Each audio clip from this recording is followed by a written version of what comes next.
Amara's hand shook as she stared at the crisp $100 bill in her palm, her last $100 in the world. Behind her, her phone buzzed with the text she'd been dreading. Final notice. Your father's treatment will be suspended if payment not received by Friday. Evergreen Rehabilitation Center. That was tomorrow. Friday. She looked up at the man sitting on the curb outside the Publix grocery store on Peachtree Street. Raggedy clothes that had seen better days. Worn Nike sneakers with holes in the sides. A cardboard sign that read, "Homeless veteran, anything helps, God bless." But it was his eyes that stopped her, not begging, not demanding, just tired, like he'd given up on humanity showing him any kindness. Across the parking lot, a woman in a white Mercedes had just thrown her half-full Starbucks cup at him. The liquid splashed across his shirt. "Get a job, you bum!" The woman screamed before climbing into her luxury car and speeding away. Amara's phone buzzed again. Her DoorDash app, new delivery available, $6.50. She could take that delivery. Keep her $100, make a few more deliveries tonight. Maybe, possibly, hopefully have enough by tomorrow. Or her grandmother's voice echoed in her memory, clear as a church bell.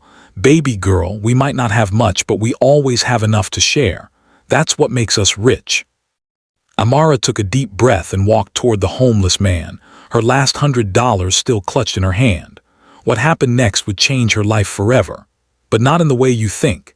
If you want to see what Amara does with that $100, make sure you're subscribed and hit that notification bell.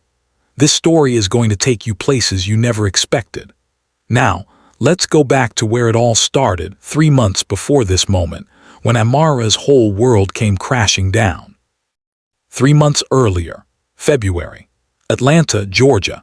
Amara Winters stood in the kitchen of Winters' Soul Kitchen, her family's restaurant in the old Fourth Ward neighborhood, putting the final touches on a plate of pan-seared salmon with bourbon peach glaze and garlic collard greens.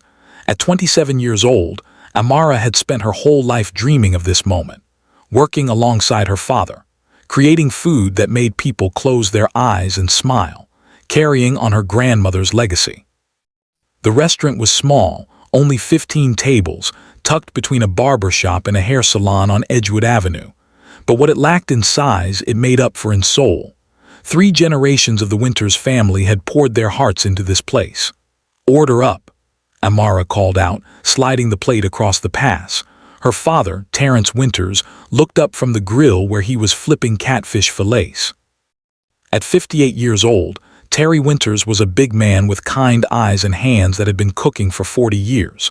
Salt and pepper hair, a smile that could light up a room, and a laugh that made everyone around him feel safe. "Baby girl, that plate looks beautiful," Terry said, pride filling his voice. "Your grandmother would be so proud of you." Amara smiled.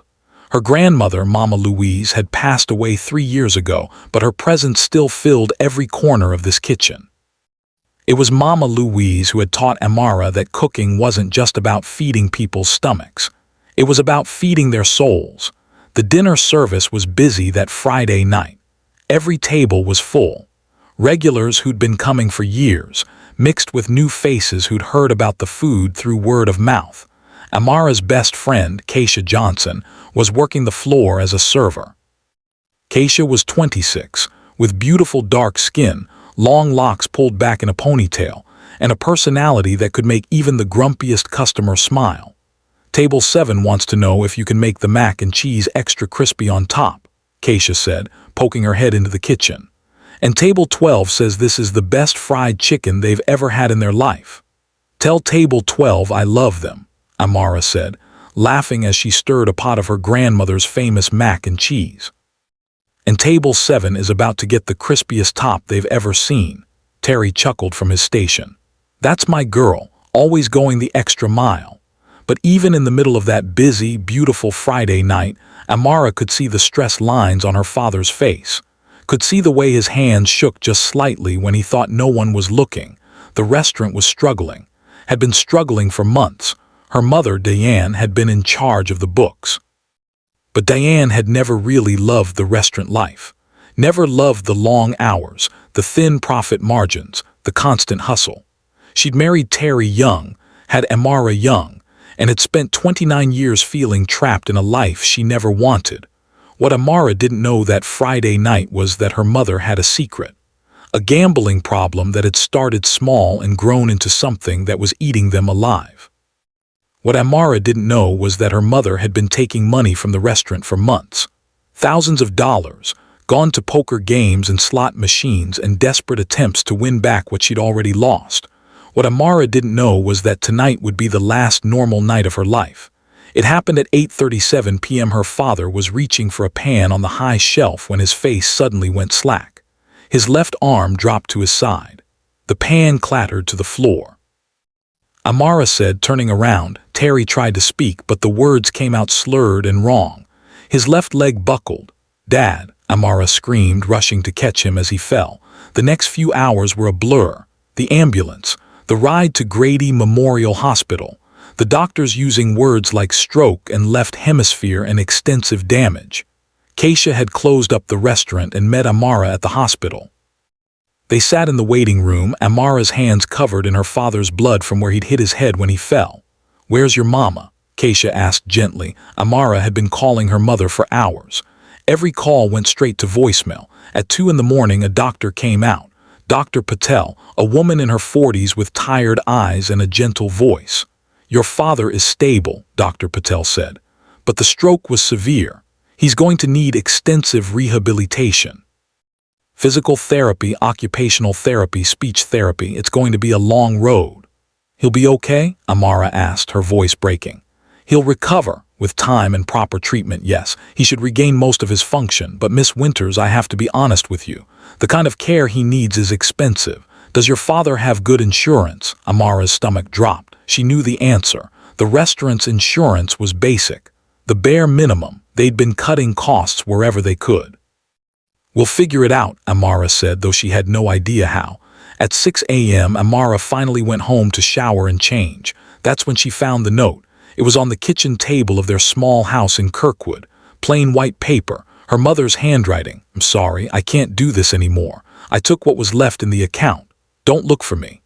Diane. Amara read the note 3 times before the words really sank in. Her mother was gone. She rushed to her laptop and logged into the restaurant's bank account. The account that should have had at least $30,000. Money they'd been saving for a new stove and renovations. The balance was $472.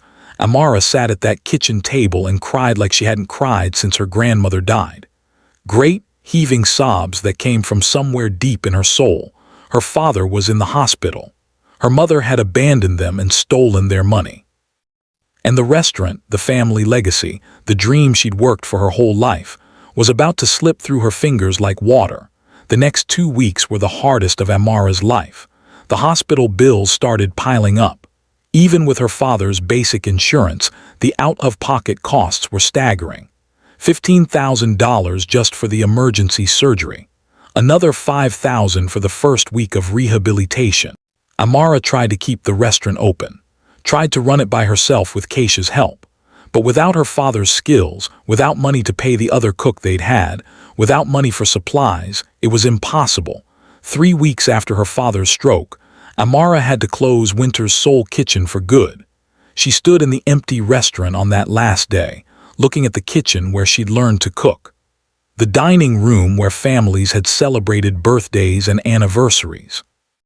The walls covered in photos of 3 generations of Winter's family memories. "So sorry, Daddy," she whispered to the empty room. "I'm so sorry, Mama Louise, I failed you." Keisha put an arm around her shoulders. "You didn't fail nobody, Amara. Life just dealt you a bad hand." "What am I going to do?" Amara asked. "I have $53,000 in student loans from culinary school. Dad's medical bills are over $20,000 and climbing. I have no job, no restaurant, no nothing." "You're going to survive," Keisha said firmly. "Because that's what Winter's women do. You're going to find a job, take care of your daddy, and figure the rest out one day at a time." Keisha was right, but that didn't make it any easier. Amara applied to every restaurant in Atlanta. But the economy was tight. Jobs were scarce. And most high-end restaurants wanted chefs with experience at their level, not someone who'd only cooked at a small family restaurant. Finally, after 2 weeks of rejection, she got an interview at Piedmont Grill, an upscale restaurant in Midtown. The head chef, a man named Chef Williams, looked at her resume with interest. "Your training is impressive," he said. "Le Cordon Bleu certification, strong references. Why are you applying for a waitress position?" Amara swallowed her pride. "I need a job, any job. I have family obligations that require immediate income." Chef Williams studied her for a long moment. "I respect that honesty. You're hired. But Miss Winters, don't waste your talent serving tables forever. A gift like yours needs to be in the kitchen." "Yes, sir," Amara said, though she didn't know if she'd ever get back in a professional kitchen again. The manager of Piedmont Grill was a man named Chen Wei, but everyone called him Charlie. He was a 52-year-old Chinese-American man who'd worked in restaurants his whole life. Short, thin, with graying hair and glasses that were always slipping down his nose. Charlie was stressed all the time. The restaurant owners were demanding, the customers were difficult, the profit margins were tight, and he took all that stress out on his staff. On Amara's first day, he barked at her for being 2 minutes late, even though she'd taken 3 buses to get there because her car had broken down and she couldn't afford to fix it. In this business, 2 minutes might as well be 2 hours. Charlie yelled in front of the other servers. "You think customers wait for you to decide to show up?" Amara bit her tongue and apologized. She needed this job. Her days became a blur of exhaustion. Up at 5 a.m. to take 2 buses to Grady Hospital to see her father before his morning physical therapy. Then 3 buses to Piedmont Grill for the lunch shift. Then DoorDash deliveries from 2 p.m. to 5 p.m. Back to Piedmont Grill for the dinner shift from 5 to 10. Then home to her small apartment in Stone Mountain that she'd moved to because it was all she could afford, 4 hours of sleep. Then do it all again. Her father was improving slowly. The physical therapy was helping him regain movement on his left side. The speech therapy was helping him talk more clearly. But he'd been moved from the hospital to a rehabilitation facility, and even with insurance, the costs were crushing. "Baby girl, you look exhausted," Terry said one afternoon when Amara visited. His speech was still slow but getting better. "You're working too hard." "Fine, Daddy," Amara lied, forcing a smile. "The job at Piedmont Grill is good, the tips are decent." Terry reached for her hand with his right hand, the one that still worked properly. "I'm sorry, this is all my fault." "Say that," Amara said fiercely. "None of this is your fault. You had a stroke, that's not something you can control." "Your mama." Terry's voice broke. "If I'd been a better husband, maybe she wouldn't have." "Daddy, stop. Mama made her own choices. That's on her, not you." But Amara could see the guilt and sadness in her father's eyes. The man who'd always been so strong, so full of joy, looked broken. At work, Amara tried her best to keep her head down and do her job. But it was hard, especially when she'd catch glimpses of the kitchen. Watch the chefs plating beautiful dishes. Smell the herbs and spices that reminded her of her grandmother's kitchen. One night during a slow moment, Amara snuck closer to the kitchen window to watch Chef Williams prepare his signature dish. Duck breast with cherry reduction and roasted fingerling potatoes. His knife work was beautiful, precise, confident. Every movement had purpose. Amara was so absorbed in watching that she didn't hear Charlie come up behind her. "What are you doing?" Charlie snapped. Amara jumped. "I'm sorry, You were just wasting time," Charlie said. "Table 6 needs water refills. Table 9 is ready to order. Stop dreaming about things that aren't your business and do your actual job." Amara's face burned with embarrassment as the other servers and some customers looked over at the commotion. "Yes, sir," she said quietly and went back to work. That night, Keisha met her after her shift. They sat in Keisha's car in the parking lot, sharing a bag of McDonald's French fries because it was all Amara could afford to eat. Keisha worked as a nurse at Grady Hospital. Long hours, hard work, but she loved taking care of people. She'd lost her older brother to gun violence 5 years ago, and becoming a nurse was her way of saving lives since she couldn't save his. "Charlie embarrassed you again?" Keisha asked, seeing the look on Amara's face. "Just miss cooking," Amara said quietly. "I miss being in the kitchen, miss using my hands to create something beautiful instead of just carrying other people's creations." "You'll get back there," Keisha said. "I know it feels impossible right now, but you will." "I'm 27 years old," Amara said. $53,000 in debt, working as a waitress, taking care of my dad. I can't even afford to fix my car. When exactly am I going to get back in a professional kitchen? Keisha didn't have an answer for that. The weeks crawled by. March turned into April. April turned into May. Amara's father continued to improve, but the bills kept coming. The rehabilitation facility sent a letter. If the outstanding balance of $12,000 wasn't paid within 30 days, Terry would have to be moved to a state facility with much lower quality care. Amara tried everything. Applied for medical loans. Got rejected because her credit was already stretched thin with her student loans. Asked the hospital about payment plans. They offered one, but the monthly payments were more than she could afford. She started picking up extra DoorDash shifts, working 16, 17-hour days, barely sleeping, barely eating, running herself into the ground. Amara, you're going to make yourself sick, Keisha warned. You can't keep going like this. Don't have a choice, Amara said. If I don't pay, they'll move my daddy to a place where he won't get the care he needs. I can't let that happen. By mid-May, Amara had scraped together almost enough. Through tips, DoorDash, and selling almost everything she owned that had any value, she'd managed to save $11,900, just $100 short. That's when Amara made a decision that would change everything. She had $143 in her checking account. It was all the money she had in the world until her next paycheck in 5 days. She could make it work. Rice and beans for 5 days. Walk to work instead of taking the bus. No problem. On that Tuesday afternoon in mid-May, Amara went to the Publix on Peachtree Street to buy a few groceries for her father. She was bringing him fruit and his favorite crackers when she visited later. That's when she saw him. The man was sitting on the curb outside the Publix entrance. Mid-30s, black, with hair that looked like it hadn't been combed in days. He wore jeans that had holes in them, a stained t-shirt, and Nike sneakers that were falling apart. But it was his eyes that caught Amara's attention. Deep brown eyes that looked sad, tired, like he'd been disappointed by the world one too many times. His cardboard sign read, "Homeless veteran, anything helps. God bless." Amara had walked past plenty of homeless people in Atlanta. The city was full of them, especially in the more affluent areas. Usually she'd offer a smile, maybe $1 if she had won. But something about this man made her pause. Maybe it was the way he held himself. Shoulders slumped like he was carrying the weight of the world. Maybe it was the way he wasn't actively asking anyone for money. Just sitting there, existing, hopping for kindness. Amara was about to go into the store when she heard a woman's voice, sharp and cruel. I said get away from this entrance. Amara turned to see a white woman in her early 40s, blonde hair perfectly styled, wearing what looked like a very expensive white pantsuit. She was standing over the homeless man, her face twisted with disgust. "Ma'am, I'm not bothering anyone," the man said quietly. You're making my customers uncomfortable," the woman said. She gestured to the Publix behind her like she owned it. "This is a high-end shopping area. We don't need people like you making it look trashy." "A veteran," the man said, and Amara could hear the dignity he was trying to hold onto.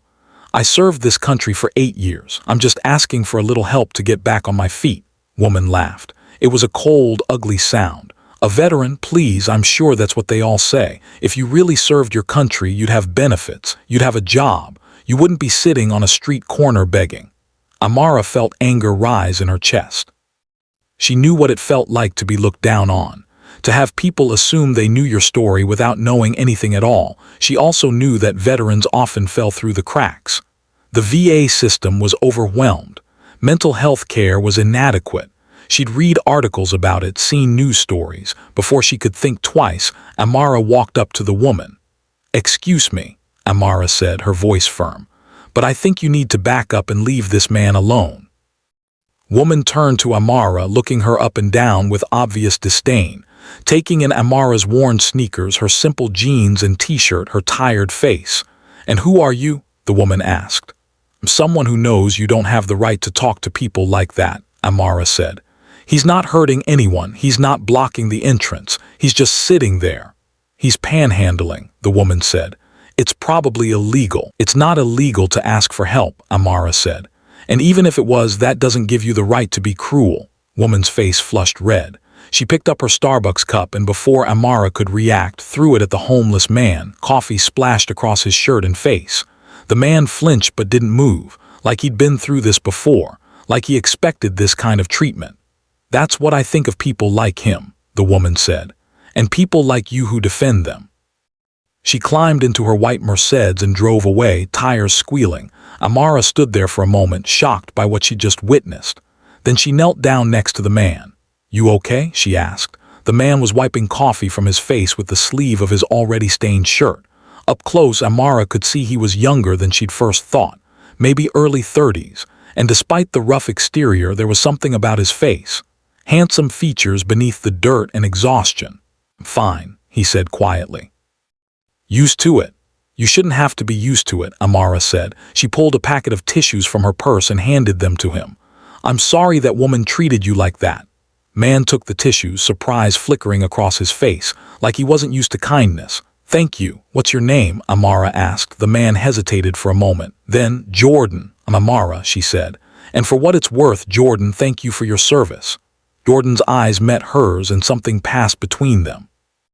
Recognition, understanding. Two people who knew what it felt like to be at rock bottom. Amara stood up. She needed to get her father's groceries and get going. Her DoorDash shift started in an hour, but as she walked toward the store entrance, that feeling wouldn't leave her. The feeling that Jordan needed help, real help, not just tissues and kind words. She thought about her grandmother. Mama Louise had always said that when you had a little, you gave a little. When you had a lot, you gave a lot. And when you had almost nothing, you gave what you could and trusted that somehow, someway, it would come back to you. Amara did her shopping, bought her father's fruit and crackers, bought herself a bag of rice and a dozen eggs, $23.47. That left her with $119.53. She stood at the exit of the Publix, looking at Jordan still sitting on that curb. He hadn't moved, hadn't approached anyone. Just sat there with his sign, hope fading a little more with every person who walked past without seeing him. Amara thought about her father, about the $12,000 she needed, about the $100 she was short. She thought about the fact that she could make $100 in tips over the next few days, that she could eat rice and eggs, that she could walk to work. She thought about her grandmother's voice. "We always have enough to share." Amara walked over to Jordan. Her heart was pounding. Her practical mind was screaming at her that this was crazy, that she needed that money, that she had her own problems, but her heart, the part of her that was still her grandmother's granddaughter, was louder. "Jordan," Amara said. He looked up at her, those tired eyes meeting hers. Amara pulled out her wallet, took out the crisp $100 bill that she'd been planning to add to her father's payment. "Want you to have this," Amara said, holding it out to him. Jordan stared at the money like he couldn't believe what he was seeing. That's $100. "I know," Amara said. "I can't take that," Jordan said. "That's too much." "You can," Amara said gently. She pressed the bill into his hand. "Get yourself a hot meal, maybe a motel room for the night, a shower, whatever you need." Jordan's hand closed around the money and Amara saw his eyes fill with tears. "Why?" he asked, his voice breaking. "You don't know me. Why would you do this?" Amara thought about all the reasons she shouldn't, thought about her father, her debts, her own struggles, then she thought about her grandmother, about the kind of person Mama Louise had raised her to be. "Because somebody's got to believe things can get better," Amara said. "And maybe if I believe it for you, I can start believing it for myself." She gave Jordan a small smile, then walked away before she could change her mind. As Amara walked to the bus stop, her phone buzzed with a text from the rehabilitation center. "Final notice. Your father's treatment will be suspended if payment not received by Friday." That was 3 days away. Amara had just given away her last $100. She sat at the bus stop and let herself have one moment of panic, one moment of wondering if she just made the biggest mistake of her life. Then she took a deep breath and pulled out her phone, opened her DoorDash app. Time to work. Time to hustle. Time to figure out how to make $100 in 3 days. She could do this. She had to. What Amara didn't know was that Jordan was still sitting on that curb, staring at the $100 bill in his hand like it was a miracle. What Amara didn't know was that Jordan wasn't actually homeless. What Amara didn't know was that the man she just helped was Jordan Alexander Ross, billionaire, CEO of Ross Continental Hotels. one of the wealthiest men in Atlanta. And what Amara definitely didn't know was that this one act of kindness was about to change both of their lives forever. Jordan sat on that curb for a long time after Amara walked away, staring at the $100 bill in his hand. He'd been undercover for 2 weeks now, living on the streets of Atlanta, sleeping in shelters, eating at soup kitchens, experiencing what it was like to be invisible, to have people look through you like you weren't even human. It had started as an experiment. A way to escape the pressure of his real life for a while. A way to see if genuine kindness still existed in the world. Jordan Alexander Ross had been born into wealth. His great-grandfather, Samuel Ross, had started with a single hotel in Harlem, New York, back in 1945. A hotel that catered to black travelers during a time when most hotels wouldn't serve them. Over 3 generations, the Ross family had built that single hotel into an empire. Ross Continental Hotels now had 47 properties worldwide. 5-star hotels in New York, Los Angeles, London, Paris, Dubai, and Atlanta. Jordan had grown up with every advantage. Private schools, Harvard MBA, trust fund that would support him for 10 lifetimes. But money didn't protect you from pain. His mother, Caroline Ross, had died when Jordan was 15. A heart attack brought on by stress and high blood pressure. The doctors said it was genetic. Bad luck. Just one of those things, but Jordan knew the truth. His mother had been crushed by the weight of expectations. His father, Marcus Ross Sr., was a hard man, demanding, controlling. He'd expected Caroline to be the perfect wife, the perfect mother, the perfect representative of the Ross family name. Caroline had tried. God, she'd tried, but it had killed her. Jordan had sworn at his mother's funeral that he would never let his family control his life the way they'd controlled hers, that he would make his own choices, live his own life. He'd kept that promise. Mostly. He'd worked his way up in the family business, not because of his name, but because he was good at it. He'd doubled the company's profits in 5 years, expanded into new markets, modernized their operations. At 32, he'd proven himself worthy of being CEO, but his father still wanted control, still wanted to dictate Jordan's life. 6 weeks ago, Marcus Sr. had called Jordan into his office at the Ross Continental headquarters in Buckhead. "Son, sit down," Marcus had said. "We need to talk about your future." Jordan had sat, already knowing he wasn't going to like where this conversation was going. "Whitmore family has been our partner for 20 years, Marcus said. "Gerald Whitmore and I have built something powerful together. Our hotels, their property development, it's a perfect synergy." "I'm aware," Jordan said carefully. "Gerald and I have discussed strengthening that partnership," Marcus continued. "Through marriage, between you and his daughter, Vanessa." Jordan's stomach had dropped. "Absolutely not." "You haven't even heard the proposal," Marcus said. "I don't need to hear it," Jordan said. "I'm not marrying Vanessa Whitmore." "Vanessa is beautiful, intelligent, and from a good family," Marcus said. "You two would be perfect together." "Dated briefly in college," Jordan said. "It didn't work out. She's not the kind of woman I want to spend my life with." "What kind of woman is that?" Marcus asked. "Because from where I'm sitting, every woman you've dated has been more interested in your bank account than in you." That had stung because it was true. Jordan's last girlfriend, a woman named Jasmine, had been with him for 8 months. He'd thought maybe she was different. Maybe she actually cared about him. Then she'd sold a story to the tabloids. Inside the life of billionaire Jordan Ross, the man behind the money, complete with private photos, text messages, and intimate details of their relationship. She'd made $50,000 from that story. Jordan had learned that she'd been shopping the story around for months, waiting for the highest bidder. It had broken something in him, made him wonder if anyone could ever love him for himself, not for what he could give them. "Not marrying Vanessa," Jordan had said firmly. "And you can't make me." Marcus had leaned back in his chair, studying his son. "You're right. I can't make you, but I can make your life very difficult if you don't." "What's that supposed to mean?" "It means that the board of directors is concerned about your judgment," Marcus said. "The situation with Jasmine was embarrassing for the company. Your personal life has become a liability." "That's ridiculous," Jordan said. "Is it?" Marcus asked. "You're the face of this company, Jordan. Your behavior reflects on all of us. The board has asked me to consider whether you're ready for the responsibility of being CEO. Jordan had felt ice in his veins. You're threatening to remove me. I'm saying that you need to prove you can make mature, responsible decisions, Marcus said. Marrying Vanessa would show that you're thinking about the company's future, that you're ready to put the family legacy first. If I refuse, then the board will vote on your position at the next quarterly meeting. 90 days from now. Marcus had stood up, signaling the conversation was over. Think about it, son. Think about what's really important.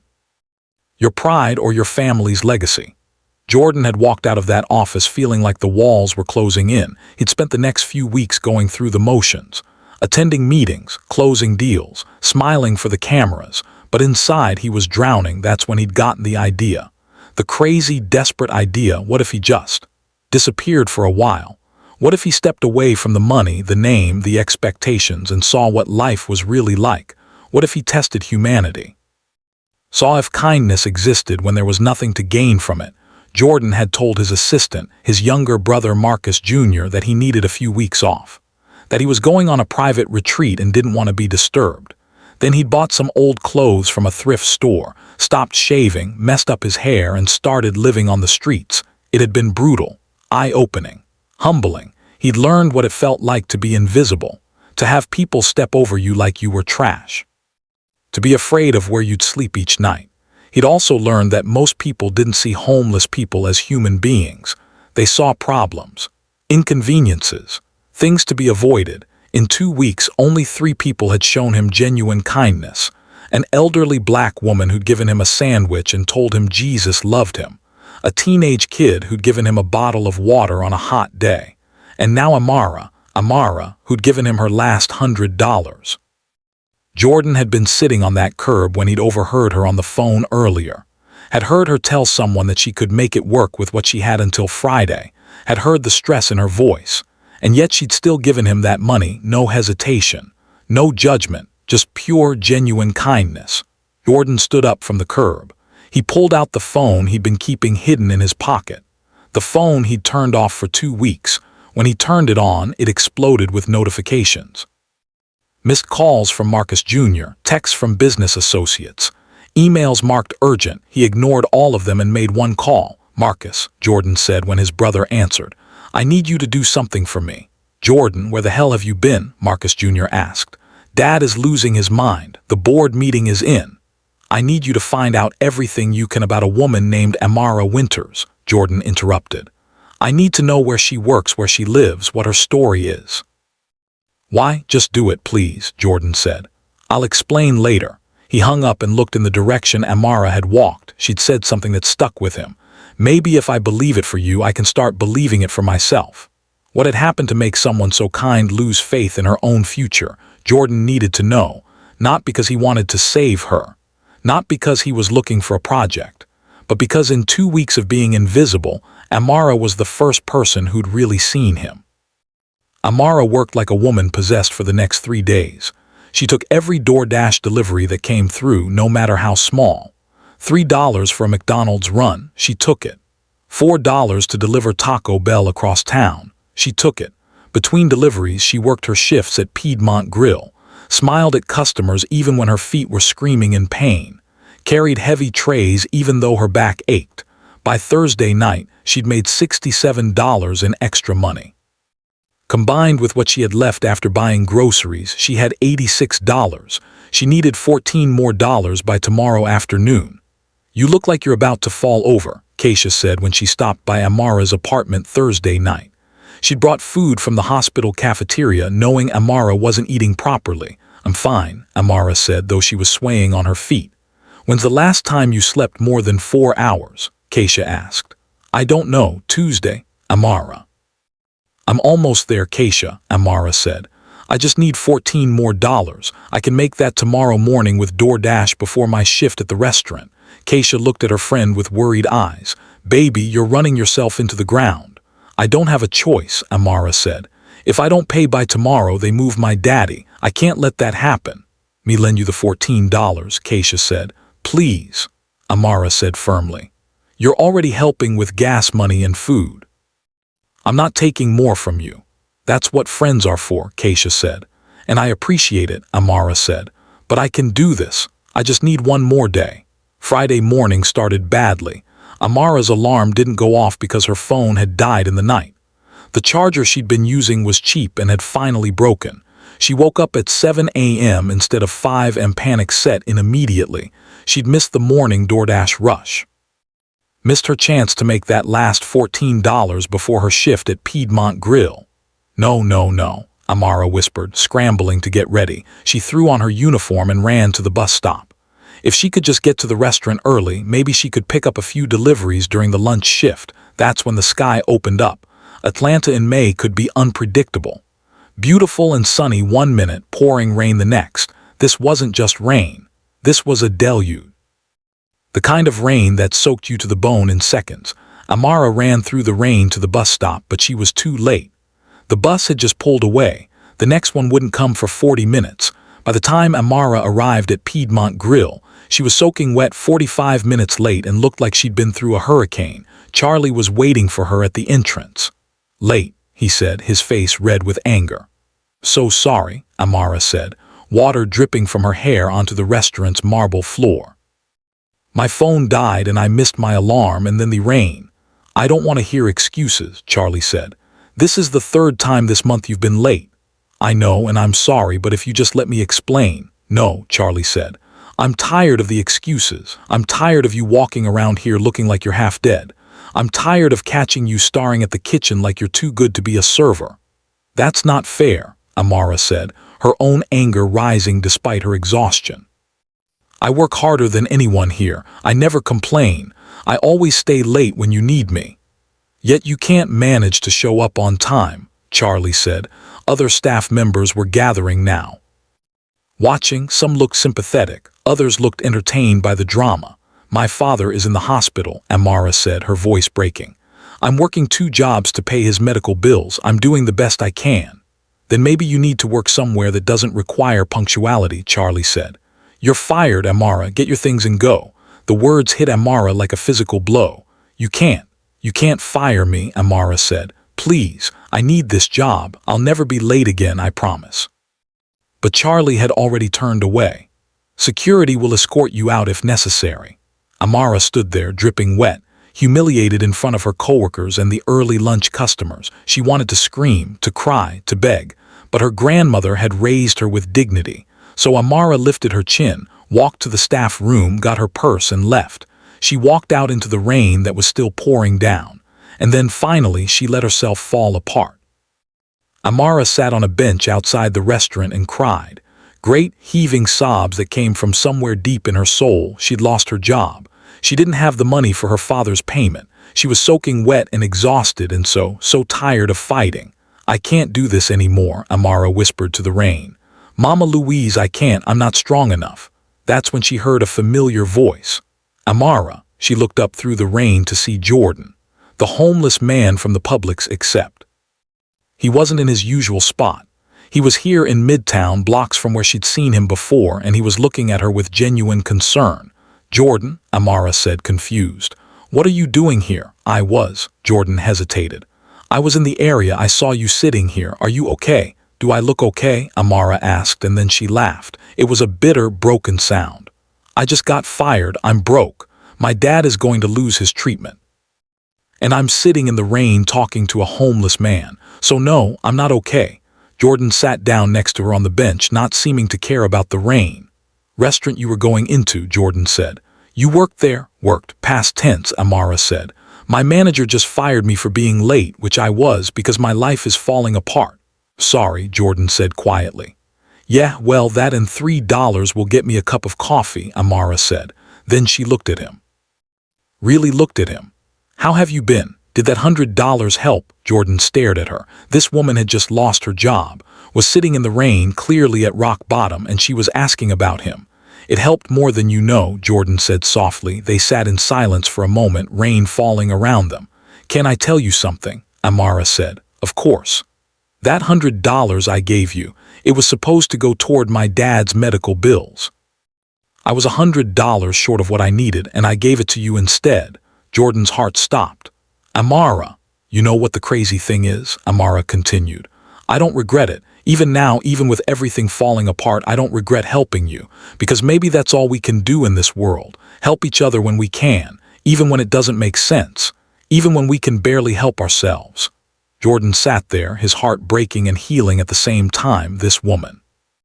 This incredible, selfless, beautiful-souled woman. He'd been looking for proof that genuine goodness existed, and he'd found it. Amara, Jordan said carefully. What if I told you that things could get better, that you could get a second chance? Amara laughed again, that same bitter sound. Second chances are for people in fairy tales, Jordan. I live in the real world. In the real world, good people get crushed. Hard work doesn't always pay off. And sometimes you do everything right and still lose. What if I should go? Amara said, standing up. I need to figure out how to tell my dad that I failed him. You didn't fail anyone, Jordan said, standing with her. Appreciate the kindness, Amara said, but you're wrong. I failed my grandmother by losing her restaurant. I failed my dad by not being able to afford his care. I failed myself by thinking I could actually make it in this city. She started to walk away. Amara, wait, Jordan said. She turned back. Jordan made a decision in that moment, a decision that would change both of their lives. What if I told you I could help? Jordan said. Homeless, Amara said gently. How could you help? What if I'm not what I seem? Jordan asked. Amara studied him for a long moment. Then, none of us are what we seem. We're all just trying to survive. She walked away into the rain. Jordan stood there watching her go. Then he pulled out his phone and made a call. Marcus, he said when his brother answered. I need you to do something for me, today, right now. What's going on? Marcus Jr. asked. Need you to buy Piedmont Grill, Jordan said. The whole restaurant, pay whatever they're asking. Jordan, that's insane. Why would we just do it? Jordan said. And I need you to contact Evergreen Rehabilitation Center. There's a patient there, Terrence Winters. I need his entire medical bill paid, anonymously. Jordan, what is happening? I'll explain everything, Jordan said. Right now, I need you to trust me. Can you do that? Marcus Jr. sighed. Yeah, man, I can do that. Thank you, Jordan said. Oh, and Marcus, I'm coming home. The experiment is over. I found what I was looking for. Amara went to the hospital to see her father, dreading the conversation she had to have. She found Terry in his room, working with his physical therapist on walking exercises. Baby girl, Terry said when he saw her, his face lighting up. His speech was so much better now.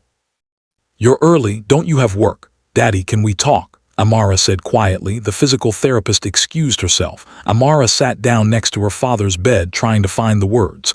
I lost my job today, she said finally. Terry's face fell. Oh, honey, I don't have the money for your payment, Amara continued, tears streaming down her face. I tried so hard, Daddy. I worked every shift I could, did every delivery. But I came up short, and now they're going to move you to a state facility, and I'm so sorry. I'm so sorry. Terry reached for his daughter's hand with his good hand. Amara Nicole Winters, he said firmly. You listen to me. You have nothing to apologize for. Nothing. You've sacrificed everything for me. Worked yourself to exhaustion, given up your own dreams. You're the strongest, most amazing person I know. I failed you, Amara sobbed. No, baby, Terry said.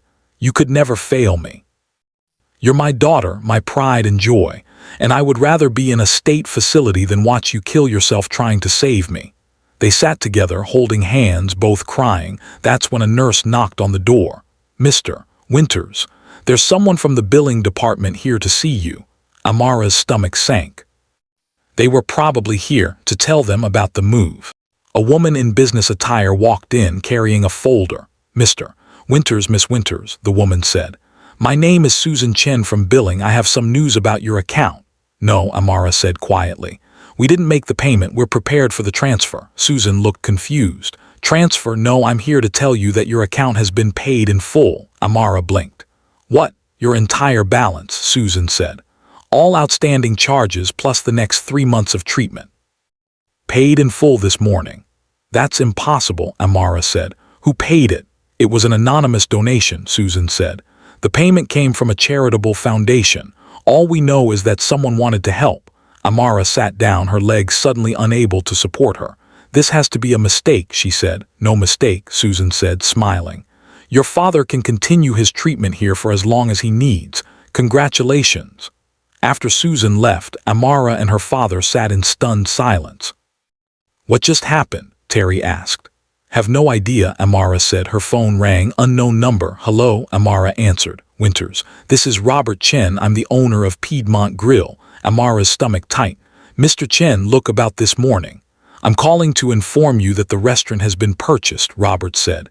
The new owner would like to meet with you today if possible. Can you come to the restaurant at 4 p.m.? I don't understand, Amara said. Why would the new owner want to meet with me? I honestly don't know, Robert said.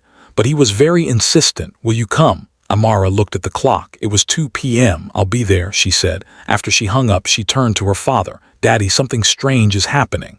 Maybe it's a miracle, baby girl, Terry said, smiling. Maybe Mama Louise is looking out for you from heaven. Amara wanted to believe that, but something in her gut told her this was something else entirely. At 3:45 p.m., Amara arrived at Piedmont Grill. There were luxury cars parked outside.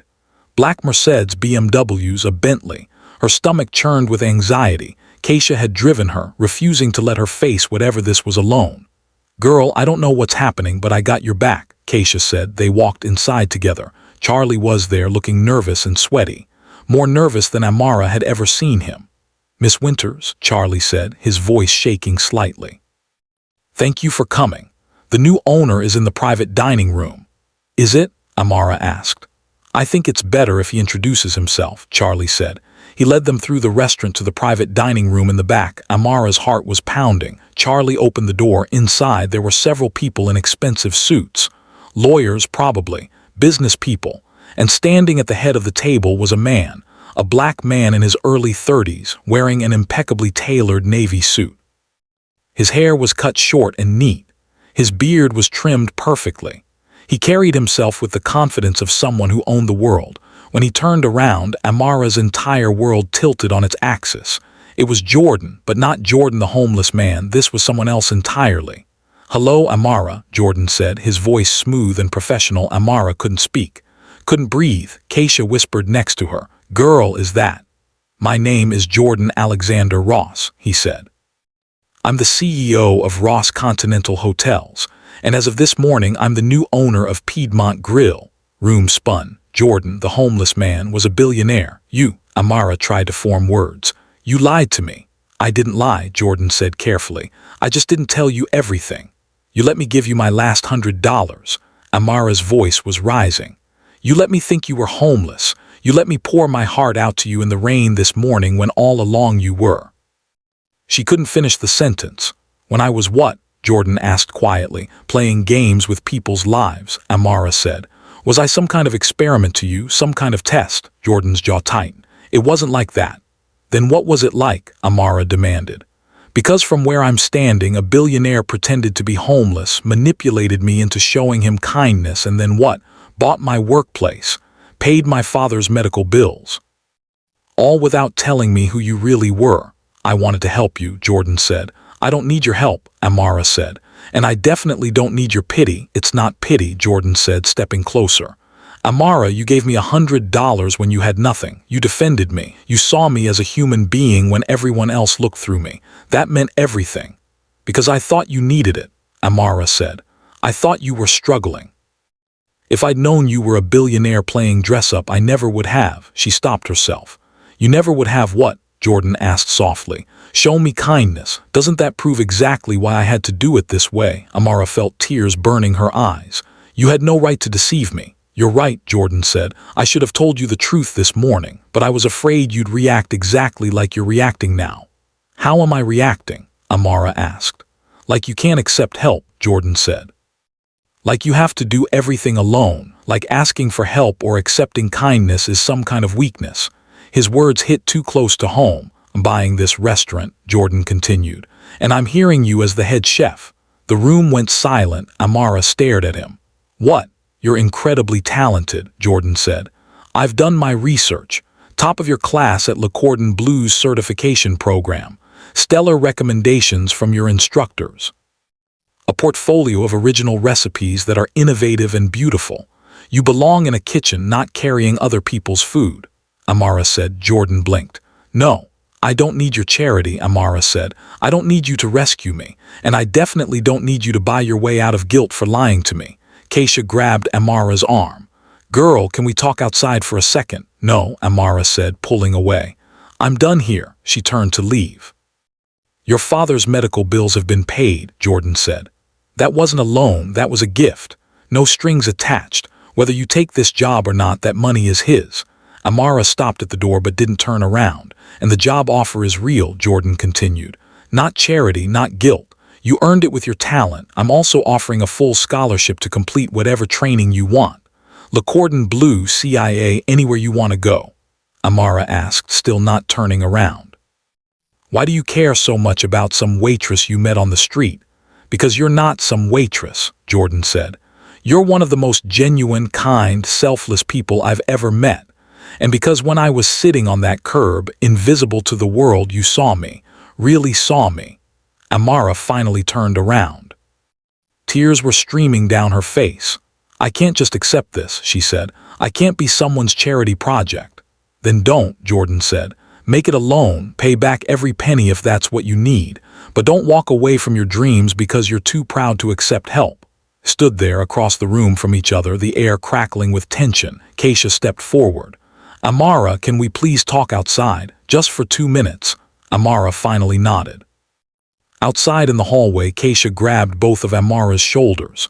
I know you're mad, Keisha said, and you have every right to be. He lied, that's messed up. Thank you, Amara said, but Keisha continued.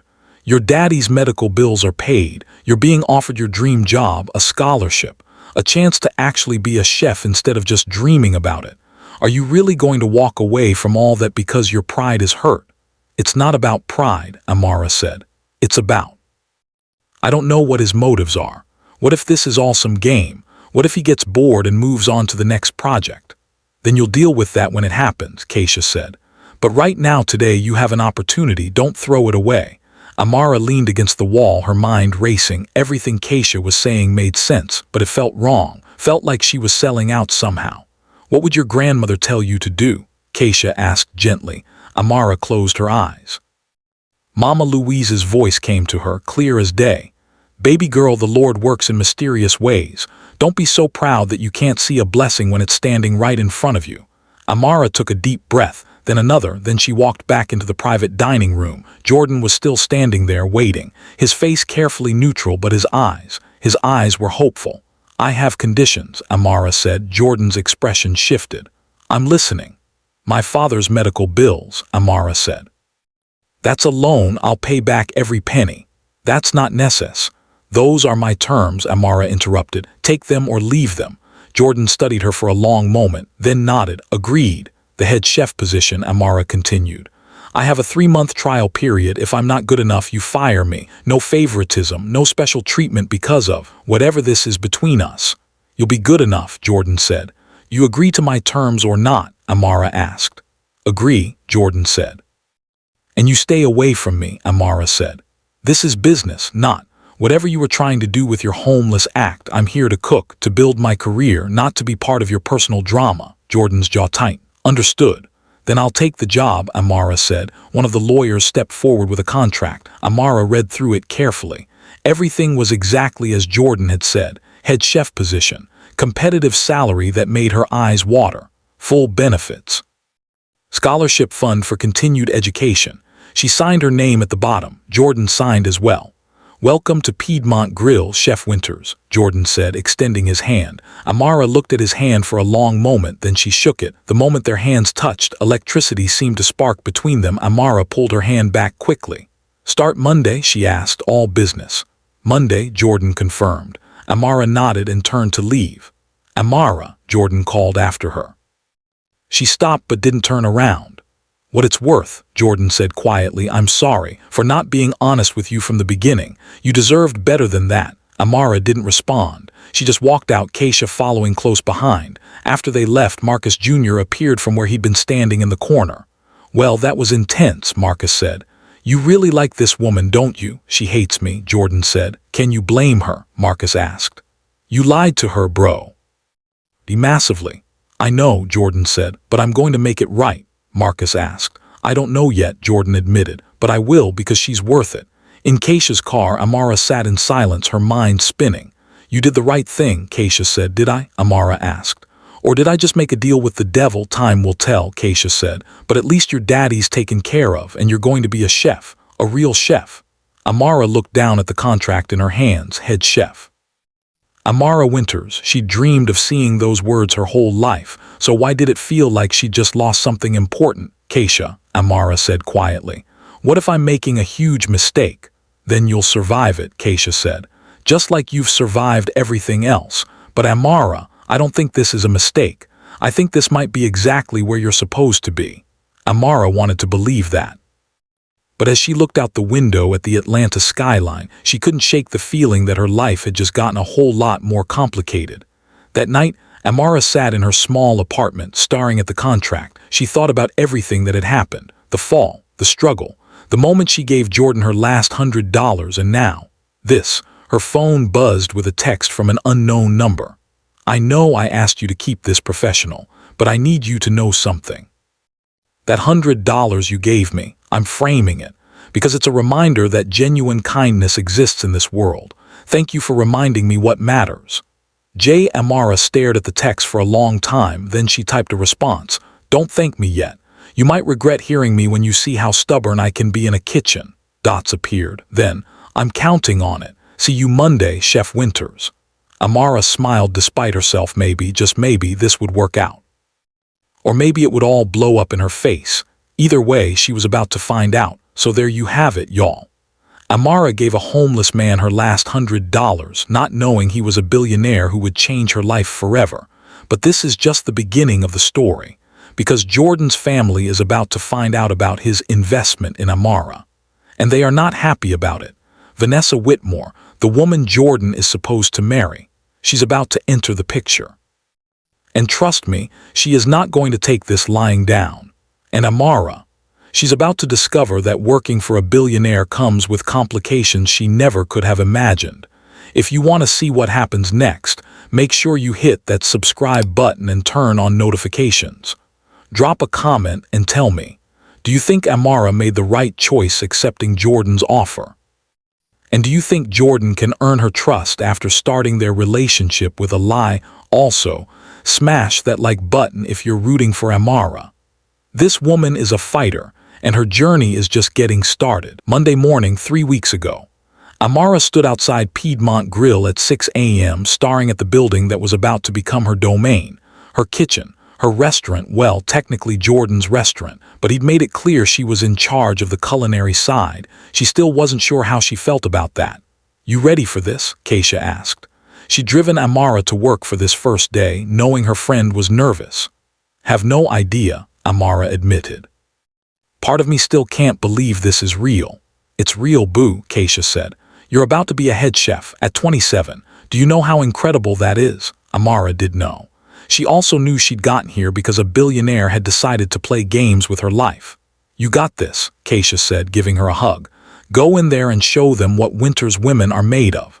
Amara took a deep breath and walked into the restaurant. Charlie was already there, looking nervous. He'd kept his job as general manager, though Amara knew he was walking on eggshells around her. Good morning, Chef Winters, Charlie said formally. It was the first time he'd called her chef. The word felt strange and wonderful all at once. Good morning, Charlie, Amara said. Is the kitchen staff here? Waiting for you, Charlie said. Mr. Ross left instructions that you have complete authority over all culinary decisions. The staff has been informed that you're in charge. Amara nodded and headed to the kitchen. 5 people were waiting for her. 2 sous chefs, 2 line cooks, and 1 pastry chef. All of them older than her. All of them looking skeptical. The head sous chef was a man named Marcus Chen. No relation to Charlie, despite the same last name. Marcus was 35, Chinese-American, with 15 years of experience in upscale kitchens. His resume included working at restaurants with Michelin stars. He looked at Amara like she was a child playing dress-up. So you're the new head chef, Marcus said. It wasn't a question, it was a challenge. I am, Amara said, meeting his eyes. And I know what you're thinking, I'm young. I don't have experience running a kitchen at this level, and I got this job because the owner took pity on me. She could see surprise flicker across their faces that she'd addressed it head-on. Right about some of that, Amara continued. I am young. I don't have years of experience like you do, Marcus. I earned my culinary degree with honors. I've spent my whole life cooking, and I'm here to make this restaurant the best in Atlanta. With all due respect, Marcus said, this kitchen was already one of the best in Atlanta. What makes you think you can improve on what Chef Williams built? Because Chef Williams was cooking for rich people who wanted to feel sophisticated, Amara said. I want to cook food that makes people feel something. That tells a story. That feeds souls, not just stomachs. She walked to the prep station and pulled out the menu she'd been working on for the past week. This is what I'm proposing for our new menu, Amara said, laying out the pages. Southern fusion. High-end techniques applied to soul food classics. My grandmother's recipes reimagined for fine dining. Marcus picked up the menu and started reading. His expression shifted from skeptical to interested. Shrimp and grits with lobster foam, crispy okra and bourbon butter sauce. Braised oxtails with red wine reduction, truffle grits and caramelized pearl onions. Pan-seared catfish with lemon caper butter, collard green pesto and Parmesan cornbread crumbles. Fried chicken with champagne honey glaze, served over sweet potato puree with candied bacon. This is, Marcus paused, studying the menu more carefully. This is actually innovative. Thank you, Amara said. The pastry chef, a young white woman named Sarah Mitchell, spoke up. I love this. Southern comfort food elevated to fine dining. That's brilliant. It's risky, Marcus said. Our current clientele expects French and Italian cuisine.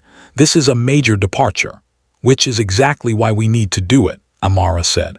There are 100 restaurants in Atlanta serving French food. How many are serving elevated soul food? How many are telling the story of Southern black cuisine with the respect it deserves? She could see them considering her words. I'm not asking you to trust me yet, Amara said. I'm asking you to give me a chance to prove myself.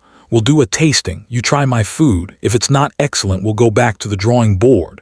Marcus looked at the other kitchen staff. Something passed between them, a silent conversation. All right, Marcus said finally. Show us what you've got, chef. The next 4 hours, Amara cooked. She made every dish on her proposed menu, put every ounce of skill and passion she had into each plate. Marcus and the team watched her work, watched her knife skills, her technique, the way she tasted and adjusted seasonings with the precision of someone who'd been cooking their whole life. When she finally plated the last dish, the prep table looked like art. 6 plates of food that smelled like heaven and looked like something from a magazine. Taste, Amara said simply. They did. Marcus took a bite of the shrimp and grits. His eyes closed. He chewed slowly, thoughtfully. Sarah tried the dessert Amara had added to the menu. Bourbon peach cobbler with brown butter ice cream and candied pecans. She actually moaned. The line cooks tried the fried chicken and the catfish, looked at each other with surprise. After they'd tasted everything, there was a long moment of silence. Then Marcus said, I'm sorry. Amara's heart sank. For what? For doubting you, Marcus said. This food is extraordinary. It's everything you said it would be. Soulful, innovative, perfect. Relief flooded through Amara. So we're doing this menu. Hell yes, we're doing this menu, Sarah said, grinning. Chef, you're the real deal. The first time in months, Amara felt like herself again. Felt like she was exactly where she was supposed to be. That afternoon, Jordan showed up at the restaurant. Amara was in the kitchen going over prep lists with Marcus when Charlie came in looking flustered. Chef Winters, Mr. Ross is here to see you, Charlie said. Amara's stomach did a weird flip. She hadn't seen Jordan since she'd signed the contract. He'd kept his distance, communicating only through Marcus Jr. or email. Tell him I'm busy, Amara said. He says it's important, Charlie said. About the restaurant renovations. Amara sighed. Fine, tell him I'll be out in 5 minutes. She washed her hands, took off her chef's coat, and went out to the dining room. Jordan was standing by the windows, looking out at the Midtown Atlanta skyline. He was wearing a charcoal gray suit that probably cost more than Amara's entire wardrobe. His hair was freshly cut. He looked every inch the billionaire CEO. When he turned and saw her, something shifted in his expression, softened. Amara, he said, thank you for seeing me. Charlie said this was about renovations, Amara said, keeping her voice professional. What do you need? I wanted to discuss the timeline for updating the dining room, Jordan said. We're planning to close for 2 weeks in July for renovations. New floors, updated lighting, new tables and chairs. I wanted your input on the design. Would you need my input? Amara asked. I'm the chef. The dining room is your domain. Because you're the one creating art in that kitchen, Jordan said. The dining room should reflect and enhance what you're doing. It should tell the same story. Despite herself, Amara was touched by that. What kind of design are you thinking? She asked. Jordan pulled out his phone and showed her some images. Modern but warm, dark wood and soft lighting. Art on the walls by local black artists. Tables with fresh flowers. It was beautiful, elegant but not pretentious. Love it, Amara admitted. It's perfect for the new menu. Good, Jordan said. Because I was hoping you'd help me choose the artwork. I want to feature Atlanta artists, people whose work tells the story of this city. They stood there for a moment, the conversation stalling into awkward silence. How's your father? Jordan asked. He's doing really well, Amara said, her voice warming. The physical therapy is working. He's walking better every day. His speech is almost back to normal. I'm glad, Jordan said, and he sounded like he meant it. Scholarship money, Amara said. I've enrolled in an advanced pastry course at Le Cordon Bleu's Atlanta campus. Evening classes so I can still work here during the day. That's wonderful, Jordan said, more awkward silence. Jordan started. I should get back to the kitchen, Amara interrupted. She couldn't do this. Couldn't stand here making small talk with him like they were friends. Was there anything else about the renovations? Jordan's jaw tightened slightly. No, that was everything. Then I'll see you around, Amara said and walked back to the kitchen before he could respond. After she left, Jordan stood alone in the dining room, frustrated with himself. He'd wanted to apologize again, to explain himself better, to tell her that he hadn't stopped thinking about her since that day in the rain. But she'd made it clear she wanted nothing to do with him personally. And he had to respect that, even if it was killing him. The next 2 weeks flew by in a blur of preparation. Amara and her team worked 12-hour days perfecting the new menu, testing recipes, adjusting flavors, making sure every dish was flawless. Charlie handled the business side, working with Jordan's team to update the restaurant's marketing. They were planning a soft opening for select food critics and influencers. Then a grand reopening to the public. Amara threw herself into work. It was easier than thinking about her complicated feelings about Jordan, easier than wondering if she'd made the right choice accepting his help. She also started her evening classes at Le Cordon Bleu. The pastry course was intense, but Amara loved it, loved learning new techniques, loved pushing herself to be better.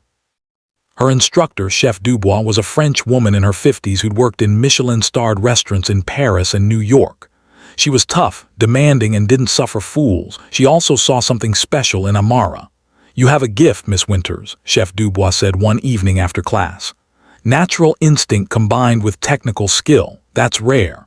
Thank you, Chef, Amara said. But you're holding back, Chef Dubois said. I can see it. You're afraid to take risks. Why? Amara didn't know how to answer that. Whatever happened to make you afraid, Chef Dubois said gently. Don't let it steal your joy for cooking. The world needs your gift. Don't hide it. Those words stayed with Amara. There was another student in the class who'd noticed Amara. A young white woman named Brittany Sinclair, 22 years old, blonde, from a wealthy family in Buckhead. Brittany had graduated from culinary school the previous year and was taking advanced courses to pad her resume before her father bought her a restaurant. She'd taken an instant dislike to Amara. So you're the scholarship student, Brittany said one evening, her voice dripping with condescension. How nice that they let people like you take these classes.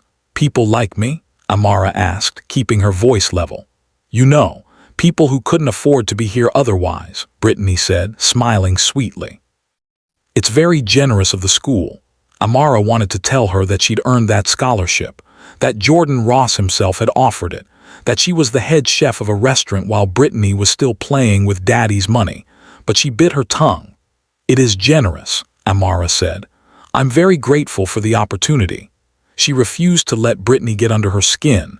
At home, things were better than they'd been in months. Amara had moved her father from the rehabilitation facility to her apartment once he was strong enough. With the money she was making as head chef, she'd been able to upgrade to a 2-bedroom apartment in a better area. Terry was walking with just a slight limp now. His left hand still didn't work perfectly, but it was improving every week. His speech was almost back to normal. Baby girl, this apartment is beautiful, Terry said the day he moved in. You didn't have to do all this for me. Of course I did, Amara said. You're my daddy. Besides, I can actually afford it now. They'd set up the second bedroom for Terry. Amara had bought him a comfortable chair where he could sit and watch TV, had stocked the kitchen with all his favorite foods. For the first time in months, their little family felt whole again, except for the gaping hole where Diane should have been. They didn't talk about Amara's mother. The wound was still too fresh, but late at night, Amara would sometimes hear her father crying quietly in his room, mourning the woman he'd loved for 30 years, the woman who'd abandoned him when he needed her most. Amara tried not to think about her mother, tried to focus on the good things. Her job, her father's recovery, her classes, but sometimes in quiet moments she'd wonder where Diane was, if she was okay. If she ever thought about the family she'd left behind. Keisha remained Amara's rock through everything. They'd have dinner together at least twice a week. Keisha would come over and Amara would cook whatever new recipe she was working on. They'd eat and talk and laugh like they'd been doing since they were kids. "So have you seen Mr. Billionaire again?" Keisha asked one evening over braised short ribs and truffle mac and cheese. "His name is Jordan," Amara said. "And no, he stayed away like I asked." "Do you want him to stay away?" Keisha asked, raising an eyebrow. "Yes," Amara said. "Liar," Keisha said. "Girl, I see the way you say his name, you're interested." "I'm not interested," Amara protested. "He lied to me, manipulated me, used me to make himself feel better about his privileged life." "Okay, but did he though?" Keisha asked. "Or was he just a man trying to figure out if people would care about him without his money?" "Whose side are you on?" Amara demanded. "Yours always," Keisha said. "But baby, I also want you to be happy. And I haven't seen you smile the way you smiled when you talked about that man since before your grandmother died." Amara opened her mouth to argue, then closed it. Was Keisha right? Did she have feelings for Jordan? No, absolutely not. She couldn't. It would be too complicated, too messy. He was her boss, a billionaire, living in a completely different world, and he'd lied to her. Even if sometimes, late at night, she'd find herself thinking about the way he'd looked at her in the rain. The way his voice had sounded when he'd said, "I'm falling for you, Amara." No, she wasn't going there. The soft opening was scheduled for 3 weeks after Amara started. It was invitation only. Food critics from major publications, Atlanta food bloggers and influencers, business associates of Jordan's. And according to the guest list Charlie showed Amara, Jordan's family would be there too. His father, Marcus Ross Sr., Charlie read off. His brother, Marcus Ross Jr., and a Miss Vanessa Whitmore plus her father, Gerald Whitmore. "Who's Vanessa Whitmore?" Amara asked. Charlie hesitated. "I believe she's, well, the rumor is she's Mr. Ross's fiancée." Amara's stomach dropped. "His what?" "It's not official," Charlie said quickly. "But their families have been business partners for years. There's been talk of a merger through marriage." "I see," Amara said, her voice carefully neutral. After Charlie left, Amara stood in the kitchen trying to process this information. Jordan had a fiancée, or at least someone his family expected him to marry, and he'd never mentioned it. Why would he? Amara thought bitterly. It's not like we're friends. Not like he owes me any explanations about his personal life, but it stung, more than it should have, which brought us to this morning. The morning of the soft opening, Amara had arrived at 6 a.m. to start prep. The event was scheduled for 7 p.m. and she wanted everything to be perfect. She'd been alone in the kitchen for about an hour when she'd heard the front door open. And then that voice. "You think you can just walk into MY World and take what's mine?" Amara stared at the woman claiming to be Jordan's fiancée. The diamond ring on her finger, the cold, entitled expression on her face. "I don't know who you are," Amara said carefully, "but I'm going to need you to leave. This is a private kitchen and we're not open yet." "My name is Vanessa Whitmore," the woman said, "and I'm not leaving until we have a little chat about Jordan." "I have nothing to say about Mr. Ross," Amara said. "He's my employer, that's all." Vanessa laughed. It was a cruel, mocking sound. "Is that what you tell yourself, that he's just your boss? Because that's the truth," Amara said. "Really?" Vanessa pulled out her phone and started scrolling.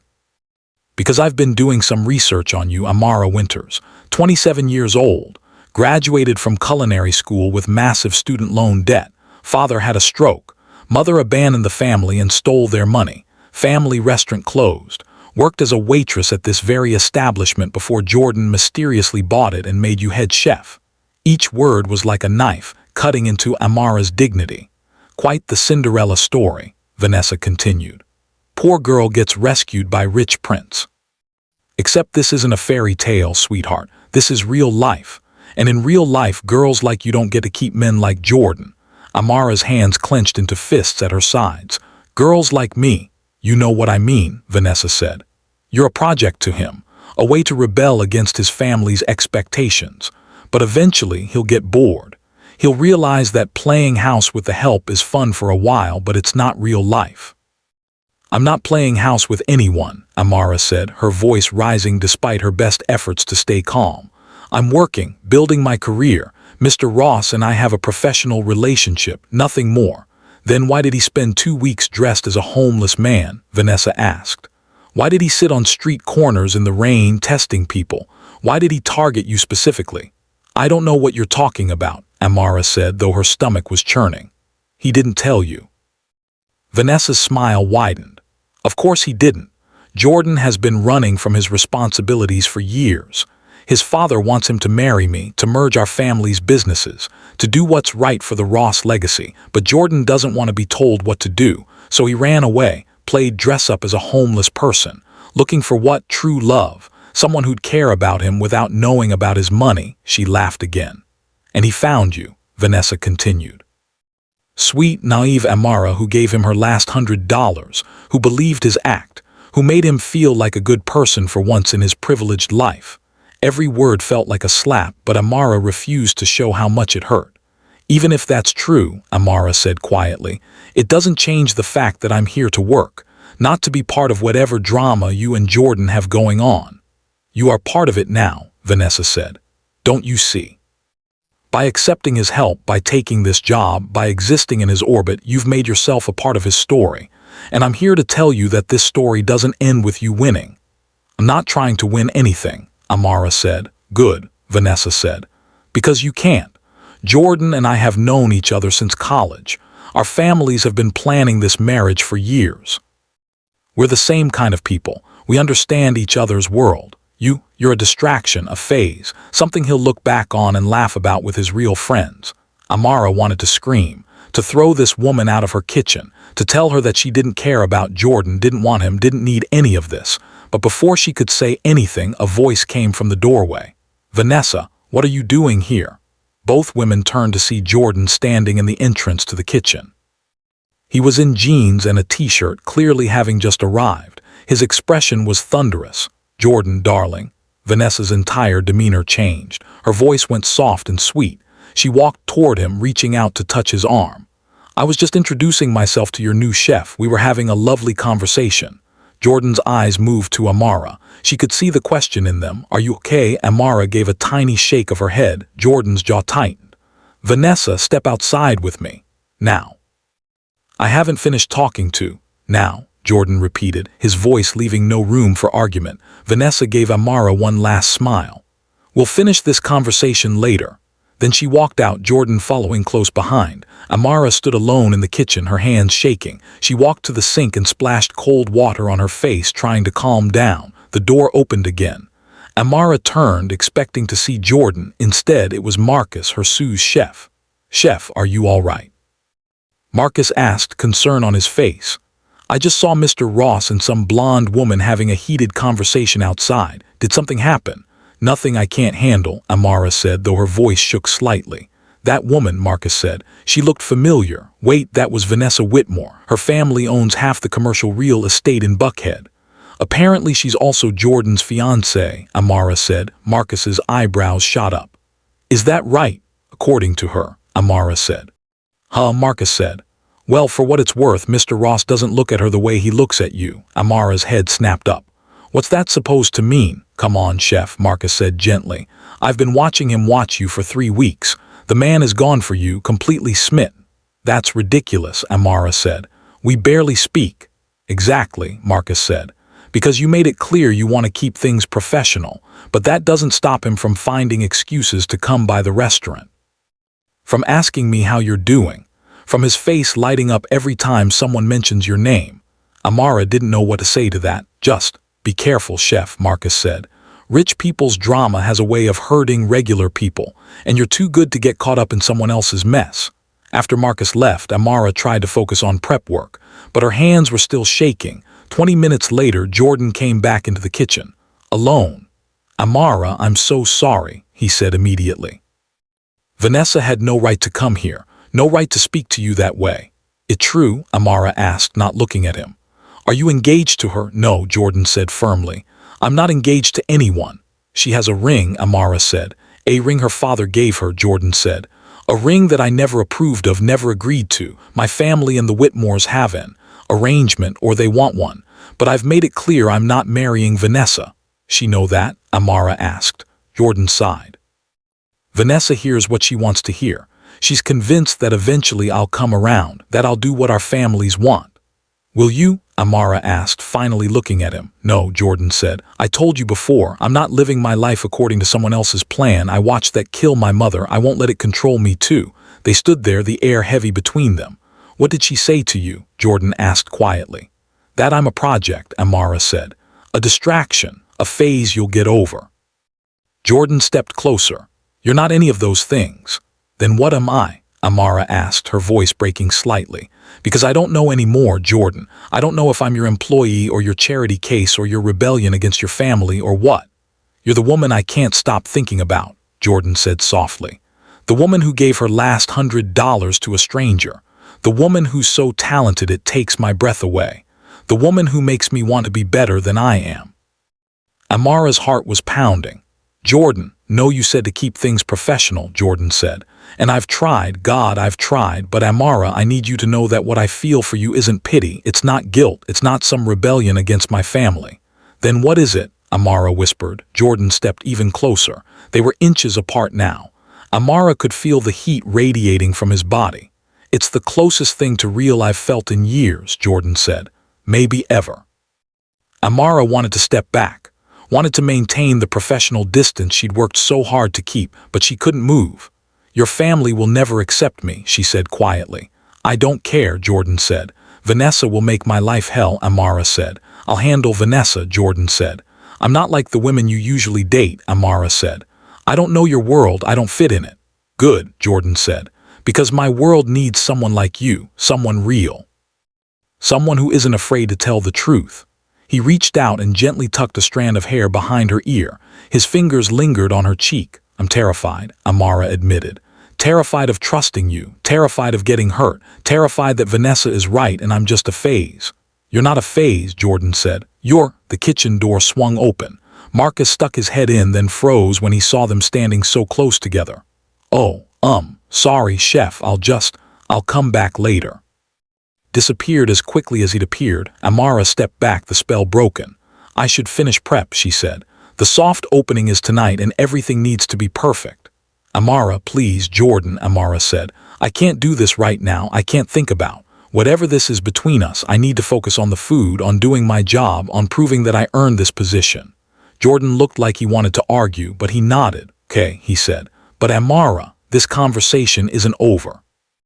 After he left, Amara leaned against the prep table, her heart still racing. What was she doing? She couldn't fall for Jordan Ross. It was insane, impossible, and yet she couldn't deny that something was growing between them, something powerful and terrifying and completely inappropriate. By 7 p.m., the restaurant was transformed. Soft lighting cast a warm glow over the dining room. Fresh flowers adorned every table. The new artwork Jordan had chosen, pieces by local Black Atlanta artists, hung on the walls, vibrant and beautiful. And the kitchen was ready. Amara had changed into her chef's whites. Her hair was pulled back in a neat bun. She'd given herself a pep talk in the bathroom mirror. This was her moment. Her chance to prove she belonged here. The guests started arriving. Through the kitchen window, Amara could see them. Atlanta's food elite. Critics whose reviews could make or break a restaurant. Influencers with hundreds of thousands of followers. And Jordan's family, Marcus Ross Sr., was impossible to miss. 64 years old, imposing in a three-piece suit, with the same sharp features as Jordan but harder. Colder, next to him, was Jordan's younger brother, Marcus Jr. 28, charming smile, easier demeanor than his father but still carrying the Ross family confidence. And Vanessa. Back again, this time on the arm of an older man who must be her father. She was wearing a red dress that probably cost more than a month of Amara's salary. She looked like she owned the place. Amara turned away from the window. Focus, she told herself. Just focus on the food. The first course went out. Amuse-bouche, sweet potato bisque shots with cinnamon cream and candied bacon. Then the appetizers. The shrimp and grits that had won over her staff. Deviled eggs with smoked salmon and caviar. Fried green tomatoes with comeback sauce. In the kitchen, Amara worked like a conductor leading an orchestra, calling out orders, checking every plate, making sure everything was perfect. Order up, table 4, 2 shrimp and grits, 1 fried green tomatoes. Yes, chef. Marcus, that sauce is too thin, reduce it more. On it, chef. The kitchen was chaos, but it was beautiful chaos, organized, efficient. A well-oiled machine. Through it all, Amara was in her element. This was where she belonged. This was what she was born to do. The entrees went out. Braised oxtails, pan-seared catfish, the fried chicken that had made Sarah moan during the tasting, and then dessert. Bourbon peach cobbler, sweet potato cheesecake, chocolate chess pie with whiskey caramel. When the last dessert plate went out, Amara finally let herself breathe. They'd done it. Every dish had been perfect. Every plate beautiful. Chef, Marcus said, grinning. We absolutely crushed it. Kitchen staff was high-fiving, celebrating. Celebrate yet, Amara said, though she was smiling. Let's see what the critics say. As if on cue, Charlie came into the kitchen. Chef Winters, he said, beaming.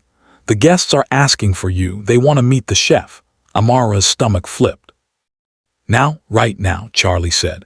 And chef, they're raving. I've never seen anything like it. People are crying over your food. Amara followed Charlie out into the dining room, her heart pounding. The guests turned to look at her.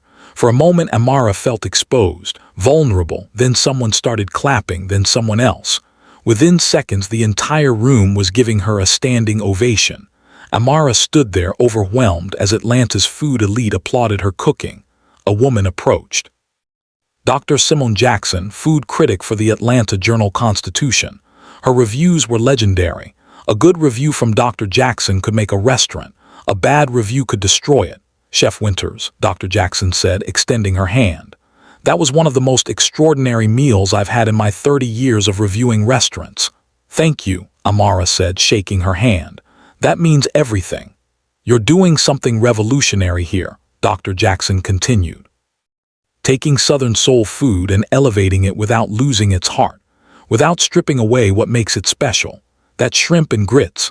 I tasted your grandmother's love in every bite. Amara's eyes filled with tears. Other guests came up to congratulate her, to ask about her recipes, to tell her how her food had moved them. And then Jordan's father approached. Marcus Ross Sr. studied Amara with sharp, calculating eyes. So you're the chef my son has been raving about, Marcus Sr. said. Yes, sir, Amara said. I'm honored to be cooking for you. Food was excellent, Marcus Sr. said. It sounded like an admission he didn't want to make. Unconventional but excellent. Thank you, sir. How did you and Jordan meet? Marcus Sr. asked. Amara hesitated. She could feel Jordan watching from across the room. I gave him directions once, Amara said carefully. He remembered me when this position opened up. It wasn't exactly a lie, just not the whole truth. Marcus Sr.'s eyes narrowed slightly, like he knew there was more to the story. I see, he said. Well, keep up the good work, Chef Winters. Atlanta needs more restaurants like this. He walked away before Amara could respond. Then Vanessa appeared. Congratulations, Vanessa said, her smile not reaching her eyes. The food was competent.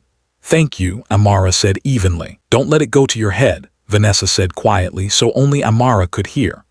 One good meal doesn't make you special, and it certainly doesn't make you good enough for Jordan. Before Amara could respond, Jordan himself appeared at her elbow. Vanessa, I think your father is looking for you, Jordan said, his voice cold. Vanessa's smile tightened. Of course. Enjoy your evening, Jordan, Chef Winters. She walked away, hips swaying in that red dress. Are you okay? Jordan asked Amara quietly. I'm fine, Amara said, and I need to get back to the kitchen. Amara, about what I said earlier. Not now, Jordan, Amara said. Please, let me just enjoy this moment without complications. Jordan studied her face for a long moment, then nodded. You were incredible tonight, he said. I hope you know that. Thank you, Amara said softly. She went back to the kitchen, her emotions in turmoil. The rest of the evening passed in a blur. More compliments, more congratulations. Food critics asking for interviews. By the time the last guest left at midnight, Amara was exhausted. She sent her kitchen staff home and started the closing tasks herself. Cleaning, organizing, prepping for tomorrow. She was scrubbing down the prep station when she heard footsteps behind her. You should have gone home hours ago, Jordan's voice said. Amara didn't turn around. I needed to finish this. Your staff can finish it tomorrow, Jordan said. Like doing it myself, Amara said. It helps me think. Jordan walked closer. What are you thinking about? Amara finally turned to face him. About how 3 months ago I was broke and hopeless, and now I'm a head chef at a successful restaurant. About how none of this feels real. It's real, Jordan said. You earned every bit of it. I though? Amara asked. Or did I just get lucky? Lucky that you decided to play homeless man on the day I walked by. Lucky that you felt guilty enough to give me a second chance. Stop, Jordan said firmly. Stop diminishing what you've accomplished. The food tonight was extraordinary. That was all you, your talent, your vision, your grandmother's recipes reimagined by your brilliant mind. I just gave you the opportunity, you did the rest. Amara wanted to believe him. Vanessa said something earlier, Amara said quietly. She said I'm a distraction, a way for you to rebel against your family. Vanessa doesn't know what she's talking about, Jordan said, doesn't she? Amara asked. Your father wants you to marry her, merge the families, and instead you're here buying restaurants and hearing chefs from the street. Doesn't that sound like rebellion to you? Jordan stepped closer until they were face to face. You want to know the truth? Jordan asked. The whole truth? Yes, Amara whispered. I started this as an experiment, Jordan said. A way to escape my life for a while, to test whether kindness still existed. But the moment you gave me that $100, everything changed, because you saw me, not as a project or a charity case. You saw me as a human being worth helping. He reached out and gently took her hand. And then I got to know you, Jordan continued. Got to see your strength, your talent, your compassion, the way you sacrificed everything for your father without a second thought, the way you light up when you talk about cooking. And I realized that what started as an experiment had become something real. Jordan, Amara started. I'm falling in love with you, Amara, Jordan said. I know it's complicated. I know my family is a nightmare. I know Vanessa is going to make things difficult, but I can't keep pretending I don't feel this. Amara's heart was racing so fast she thought it might burst out of her chest. I'm scared, she admitted. So am I, Jordan said. Terrified, because I've never felt like this before.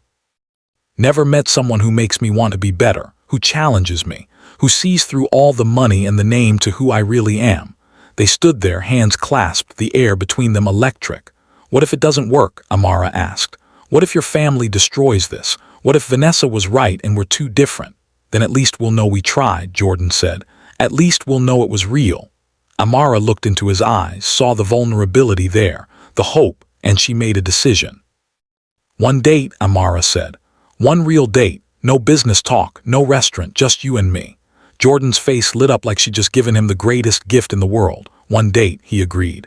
When? Tomorrow, Amara said. I have the day off. You're picking me up at 7 p.m. and Jordan, don't send a driver, come yourself. I will, Jordan promised. He lifted her hand to his lips and kissed it gently. Then he left before either of them could change their minds. Amara stood alone in the kitchen, her hand still tingling from his kiss. What had she just agreed to? The next evening, Amara stood in front of her closet, panicking. Have nothing to wear, she wailed to Keisha, who'd come over to help her get ready. Girl, you have plenty to wear, Keisha said, scrolling through the closet. What kind of date is this? Fancy restaurant, casual? I have no idea, Amara said. He just said to dress comfortable. Comfortable for a billionaire could mean anything, Keisha muttered. They finally settled on dark jeans, a soft cream-colored blouse, and Amara's nicest ankle boots. Simple but put together. You look beautiful, Keisha said, stepping back to admire her work. She'd helped Amara with her makeup and hair, nothing dramatic, just enough to enhance Amara's natural beauty. Feel like I'm going to throw up, Amara admitted. That's just nerves, Keisha said. You like this man, it's okay to be nervous. What if it's a disaster? Amara asked. What if we have nothing to talk about outside of work? Then you'll find out now instead of later, Keisha said practically. But Amara, I don't think that's going to happen. I've seen the way you two look at each other. There's something real there. At exactly 7 p.m. there was a knock at the door. Amara's father was in the living room reading the newspaper. He'd insisted on being there to meet Jordan. "I got it, Daddy," Amara said. She opened the door to find Jordan standing there, and her breath caught. He was wearing jeans and a simple black button-up shirt. No suit, no tie, just Jordan, looking nervous and handsome and real. "Hi," Jordan said. "Hi," Amara said. They stared at each other for a moment. Terry cleared his throat from the living room.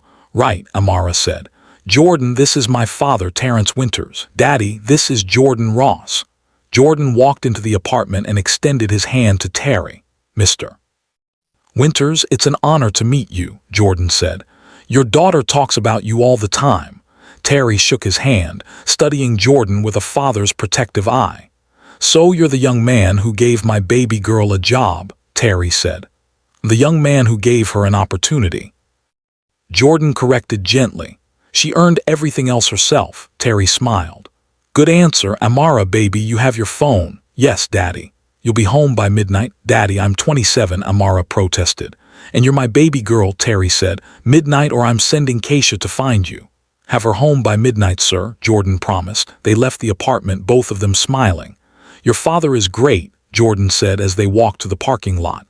"He's protective," Amara said. "After everything with my mom, he worries." Jordan led her to a car. "Not a limo, not a Bentley, a regular black Tesla." "You drove yourself," Amara noted. "You said to," Jordan reminded her. "I follow instructions well." He opened the passenger door for her. Amara climbed in, butterflies dancing in her stomach. "So where are we going?" Amara asked as Jordan started the car.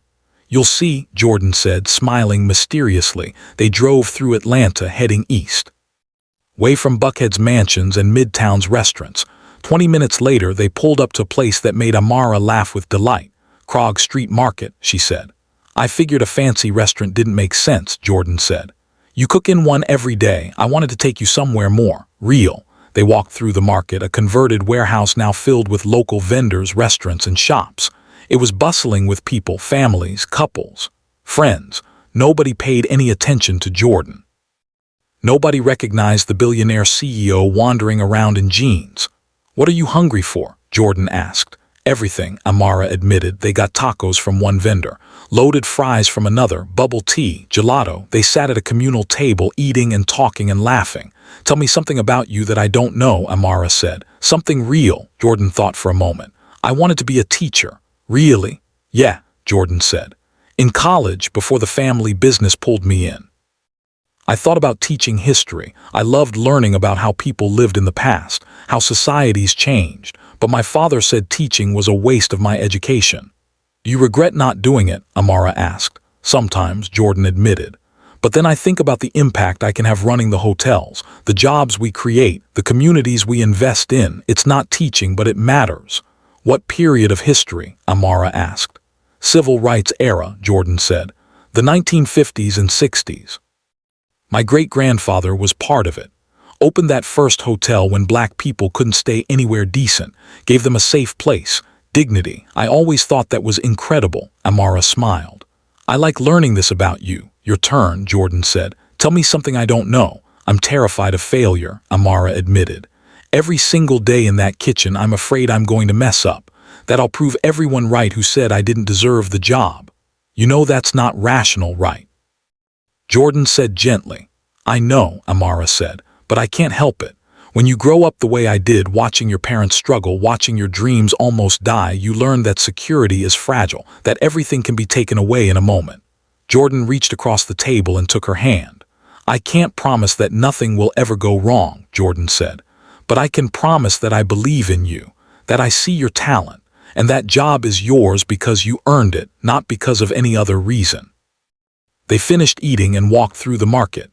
Jordan bought her a bouquet of flowers from a local vendor. They looked at art, listened to a street musician playing guitar. It was the most normal, perfect date Amara had ever had. "Can I take you somewhere else?" Jordan asked. "Sure," Amara said. They drove to Piedmont Park. The sun was setting, casting golden light across the Atlanta skyline. They walked through the park, past families having picnics, dogs playing, couples holding hands. This is where I come when I need to think, Jordan said. When the business gets too heavy, when my family gets too demanding, I come here and remember that there's a whole world outside of boardrooms and mergers. They found a bench overlooking the lake, sat down side by side. Amara, Jordan said quietly, I need to tell you something about Vanessa, about my family. Okay, Amara said. My father has given me an ultimatum, Jordan said. Marry Vanessa and merge the families. Or he'll call a board meeting and vote me out as CEO. Amara's stomach dropped. He can do that. He controls 40% of the voting shares, Jordan said. And he has allies on the board who will vote with him. If he wants me gone, I'm gone. When is this board meeting? Amara asked. 6 weeks, Jordan said. Unless I agree to the engagement. What are you going to do? Amara asked. Jordan turned to face her fully. I'm going to fight. I'm going to prove to the board that I'm the right person to lead this company, that I can increase profits and expand the business without selling my personal life to do it. If you can't, Amara asked, then I walk away, Jordan said simply. I'd rather lose the company than spend my life with someone I don't love. Jordan, that's your family legacy, Amara said.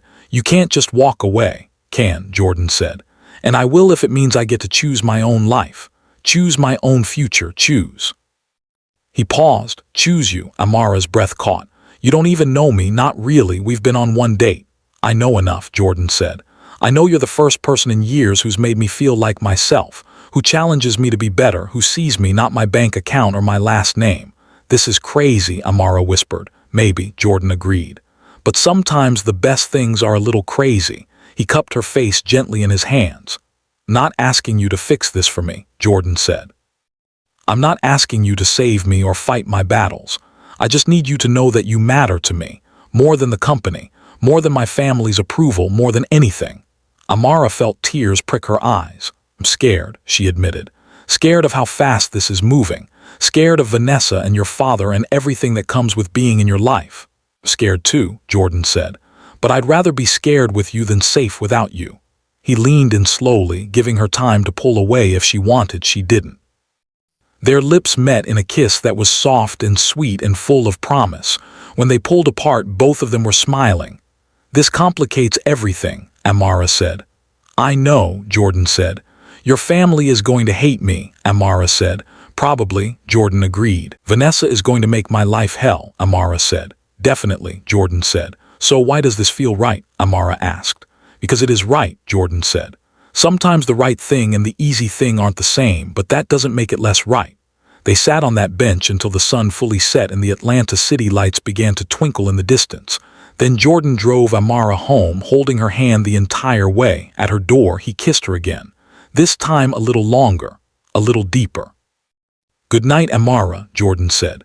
Good night, Jordan, Amara said. She walked into the apartment, her heart full and terrified all at once. Her father was still up, waiting. How was the date, baby girl? Terry asked. Amara sat down next to him on the couch. Daddy, she said. I think I'm falling in love with him. Terry smiled and put his arm around his daughter. I know, baby, I saw it in your eyes when you looked at him. What do I do? Amara asked. His life is so complicated. His family wants him to marry someone else. There's so much standing in the way. Love is always complicated, Terry said. Your mama and I, we had our struggles, our differences, but for a long time we had real love, and that love was worth fighting for. Even though she left, Amara asked. Terry sighed. Even though she left, because those good years, they gave me you, and you, baby girl, are worth every bit of heartbreak that came after. Amara hugged her father tight. Just promise me one thing, Terry said. What's that? Don't sacrifice yourself for him the way you did for me, Terry said. Don't give up your dreams or your identity. If he's the right man, he'll love you for exactly who you are, and he'll support your dreams, not ask you to give them up. I promise, Daddy, Amara said. That night, Amara lay in bed, unable to sleep. Her phone buzzed with a text from Jordan. Thank you for tonight, for giving me a chance. Sweet dreams, Amara. She smiled and typed back. Thank you for showing me your real self. See you tomorrow at the restaurant, boss. Please don't call me boss after I just kissed you. What should I call you then? How about Jordan? Or if you're feeling generous, the man who can't stop thinking about you. Amara laughed. Good night, Jordan. Good night, beautiful. She fell asleep with a smile on her face, but she had no idea that miles away in a Buckhead penthouse, Vanessa Whitmore was planning her next move. and it was going to change everything. Vanessa sat in her penthouse scrolling through photos on her phone, photos of Jordan and Amara from earlier that evening. Holding hands at Krog Street Market, kissing in Piedmont Park, she'd hired a private investigator to follow them, to document everything. Perfect, Vanessa said to herself. She made a phone call. Hello? A woman's voice answered. Is this Diane Winters? Vanessa asked. There was a pause. Who's asking? My name is Vanessa Whitmore. I'm a businesswoman here in Atlanta. I've been trying to track you down, Mrs. Winters. I have a business proposition that I think you'll find very interesting. Don't know what you're talking about, Diane said. I know where you've been for the past 8 months, Vanessa said. I know about the gambling debts. I know you're hiding in a motel in Marietta, working under the table at a diner, trying to stay off the grid. Silence. Do you know all that? Diane asked, her voice shaking. Have resources, Vanessa said. And I'm willing to use those resources to help you, pay off your debts, get you back on your feet. All you have to do is one small thing for me, Diane asked suspiciously. Help me separate your daughter from a man who's using her, Vanessa said. A man named Jordan Ross. I don't know anyone named Jordan Ross, Diane said. But your daughter does, Vanessa said. And he's manipulating her, using her. He's a billionaire, Mrs. Winters, and your daughter is his latest project. His charity case. When he gets bored, he'll destroy her. I'm trying to protect her. Would you care about protecting my daughter? Diane asked. Because Jordan Ross is my fiancé, Vanessa lied smoothly. And I can't let him ruin another woman's life with his games. There was a long pause. What do you want me to do? Diane finally asked. Vanessa smiled. I want you to come back to Atlanta, to reconnect with your daughter. When the time is right, to help her see that Jordan Ross isn't the man she thinks he is. You'll pay off my debts? Diane asked. Every penny, Vanessa promised. $60,000 gone, plus enough money for you to start fresh. All you have to do is help me save your daughter from making a terrible mistake. Diane was quiet for a long moment then. When do I come back? Soon, Vanessa said. Very soon. I'll be in touch with details. She hung up and smiled at her reflection in the penthouse window. Jordan thought he could choose some nobody chef over her, over the Whitmore family, over everything their families had built together. He was about to learn a very painful lesson. Meanwhile, at Ross Continental headquarters, Marcus Ross Sr. was having a meeting with his younger son. Has your brother lost his mind? Marcus Sr. asked Marcus Jr. He's just going through something, Dad, Marcus Jr. said carefully. Going through something, Marcus Sr. repeated. He bought a restaurant, hired some girl with no experience to run it, and now he's dadding her. This is embarrassing for the family. The restaurant is actually doing really well, Marcus Jr. pointed out. The soft opening got incredible reviews. That girl with no experience is a trained chef who's bringing in reservations like crazy. That's not the point, Marcus Sr. said. The point is that Jordan is supposed to be focused on the business, on marrying Vanessa, on doing what's right for this family. Maybe Jordan has a different idea of what's right, Marcus Jr. suggested. Marcus Sr.'s eyes narrowed. Are you defending him? Saying that maybe we should let him live his own life, Marcus Jr. said. He's 32 years old, Dad. He's proven himself as CEO. Maybe it's time to let him make his own choices. His choices are affecting this entire family, Marcus Sr. said. Gerald Whitmore called me this morning. Vanessa is humiliated. The merger is in jeopardy. All because Jordan is chasing some waitress. She's not a waitress anymore, Marcus Jr. said. She's a head chef. And from what I've seen, she's exactly what Jordan needs. Someone real, someone who isn't impressed by his money. Someone completely inappropriate for our family, Marcus Sr. said flatly. Because she's not rich, Marcus Jr. asked. Because she had to work for everything she has. Because she doesn't understand our world, Marcus Sr. said. Because a relationship with her would be a distraction Jordan can't afford right now. Or maybe, Marcus Jr. said carefully. She's exactly what Jordan needs to remember why we do this, why we work so hard. It's not just about money and power and mergers, Dad. It's about building something meaningful, something that matters. Marcus Sr. stared at his younger son. Defending her because you agree with Jordan, Marcus Sr. said. You think he should throw away everything we've built for some girl he barely knows. I think he should be happy, Marcus Jr. said. I think after what happened to Mom, we owe him that much. The mention of Caroline Ross made Marcus Sr. flinch. Bring your mother into this, Marcus Sr. said quietly. Why not? Marcus Jr. asked. She's the reason Jordan is fighting this so hard. He watched you control her life until it literally killed her. You think he's going to let you do the same to him? Marcus Sr. stood up abruptly. This conversation is over. The board meeting is in 6 weeks. Jordan either comes to his senses by then or I'm voting him out. And I expect you to vote with me. If I don't, Marcus Jr. asked, then you'll be choosing your brother over your family legacy, Marcus Sr. said. Think very carefully about that choice, son. He walked out, leaving Marcus Jr. alone in the office. Marcus Jr. pulled out his phone and called Jordan. Hey, what's up? Jordan answered. We need to talk, Marcus Jr. said. Dad is serious about the board vote. And Vanessa is up to something. I don't know what, but she's been making phone calls, looking into Amara's background. Handle Vanessa, Jordan said. Jordan, you need to be careful, Marcus Jr. said. I'm on your side, but Dad has a lot of power. If he really wants you out, he can make it happen. Then I'll fight, Jordan said. And if I lose, I lose, but I'm not giving up Amara. You really care about her, Marcus Jr. said. It wasn't a question. I really do, Jordan said. Then protect her, Marcus Jr. warned. Because Vanessa isn't going to play fair, and when she strikes, it's going to hurt. At her apartment, Amara was getting ready for bed when her phone rang. Unknown number. She almost didn't answer, but something made her pick up. Hello, Amara, a voice said. A voice Amara hadn't heard in 8 months, her mother's voice. Amara's entire body went cold. Mom, she whispered. Baby, it's me, Diane said. I know I don't have the right to call. I know I don't deserve to even speak to you, but I need you to listen to me. Where are you? Amara demanded. Do you have any idea what you did to us, to Daddy? I know, Diane said, her voice breaking. I know, and I'm so sorry. I'm in Atlanta. I want to see you to explain everything. There's nothing to explain, Amara said, tears streaming down her face. You stole from us. You abandoned Daddy when he needed you most. You destroyed our family. I had a problem, Diane said. A gambling problem. I got in over my head and I was ashamed. I thought if I just left, you and your daddy would be better off without me. You thought wrong, Amara said. We needed you. I needed you. I know, Diane sobbed.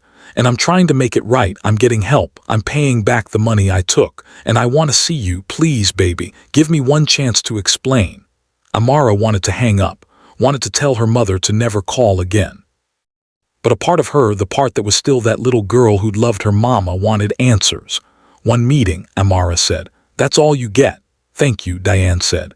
Thank you so much. Tomorrow, there's a coffee shop on Peachtree, Java Jive. Can you meet me there at 2 p.m.? I'll be there, Amara said. But Mom, if this is some kind of game, if you're going to hurt me again, I swear I'll never speak to you for the rest of my life. It's not a game, Diane promised. I just want to see my daughter, to try to fix what I broke. After they hung up, Amara sat on her bed, shaking. Her mother was back. After 8 months of silence, Diane was suddenly back in Atlanta. Amara should have felt relieved, or angry, or something. Instead, she just felt afraid, because her life was finally coming together. She had her dream job. Her father was healing, and she was falling in love with Jordan, and her mother's return felt like a storm cloud on the horizon. Like everything good was about to fall apart. After her first date with Jordan, Amara woke up feeling like she was living in a dream. For the first time in months, maybe years, she felt genuinely happy. Her father was healing. Her career was taking off. The restaurant reviews from the soft opening had been incredible. Dr. Simone Jackson from the Atlanta Journal-Constitution had written a glowing piece calling Amara the most exciting culinary talent Atlanta has seen in a decade. Jordan. Sweet, complicated, wonderful Jordan who'd kissed her goodnight and made her believe that maybe, just maybe, she deserved something good. But then she remembered the phone call. Her mother was back in Atlanta, wanted to meet, wanted to explain. Amara had tossed and turned all night, trying to decide if she should even show up to that meeting. What do you think I should do, Daddy? Amara asked over breakfast. Her father was doing so much better now. He could walk with just a slight limp. His left hand was regaining strength.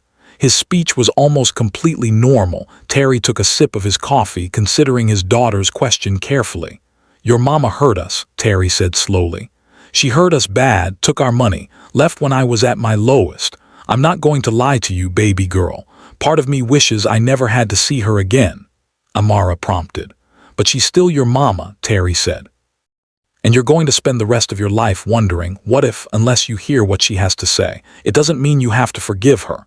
Doesn't mean you have to let her back into your life, but at least you'll know the truth. Amara nodded slowly. Will you be okay me seeing her? Terry reached across the table and squeezed his daughter's hand with his good hand. Baby, I want you to do whatever brings you peace. Your mama and I, that's between us. But you and her, that's your relationship. You handle it however you need to. At 1:30 p.m., Amara left the apartment and took the MARTA train to Midtown. The coffee shop Java Jive was a small place on Peachtree Street, tucked between a bookstore and a yoga studio. Amara arrived 15 minutes early. She ordered a green tea she didn't really want and sat at a table by the window watching people walk by. Her phone buzzed with a text from Jordan. Are you today, beauty? Despite her nerves about seeing her mother, Amara smiled. Nervous? Meeting someone important today. Company, moral support. No, but thank you. This is something I need to do alone. Understood. But I'm one phone call away if you need me. Remember that. Will, thank you, Jordan. At exactly 2 p.m., the door to the coffee shop opened and Diane Winters walked in. Amara's breath caught in her throat. Her mother looked different, thinner, older. She'd always been a beautiful woman, but now there were deep lines around her eyes and mouth. Her hair, which she used to keep perfectly styled, was pulled back in a simple ponytail. She wore jeans and a plain sweater. No jewelry, no makeup. She looked broken. Diane's eyes scanned the coffee shop until they landed on Amara. Her face crumpled, tears immediately filling her eyes. Amara, Diane whispered. Amara didn't stand up, didn't move, just watched as her mother walked over to the table. Can I sit? Diane asked. That's why we're here, isn't it? Amara said, her voice colder than she intended. Diane sat down across from her daughter. Up close, Amara could see how much her mother had changed. The woman who'd always been so put together, so concerned with appearances, looked like she'd been through hell. Good, a petty part of Amara thought. She deserves it. Thank you for coming, Diane said. I wasn't sure you would. I almost didn't, Amara admitted. The only reason I'm here is because I need answers. I need to understand how you could do what you did. Diane nodded, wiping tears from her eyes. I owe you that. I owe you so much more than that, but answers are a start. She took a shaky breath. Been a gambler for 15 years, Diane said. It started small, scratch-off tickets at the gas station. Then the casino opened up in Alabama and your daddy and I would go sometimes for fun. But for me, it stopped being fun. It became an addiction. Amara listened, her hands clenched tightly around her teacup. I would tell your daddy I was going to the grocery store, Diane continued. But instead, I'd drive to the casino. I'd tell him I was meeting friends for lunch, but I was really at poker games. I got good at lying, too good, Amara asked. Why did you do it? We weren't rich, but we were doing okay. We were happy. What were you trying to escape? Diane's face twisted with pain. I was trying to escape myself, escape the feeling that I'd made all the wrong choices in life. I married young, had you young. I love your daddy, I do. But I always felt like I'd missed out on something, like there was some other life I was supposed to be living. So you gambled away our future because you were bored? Amara asked, anger rising in her voice.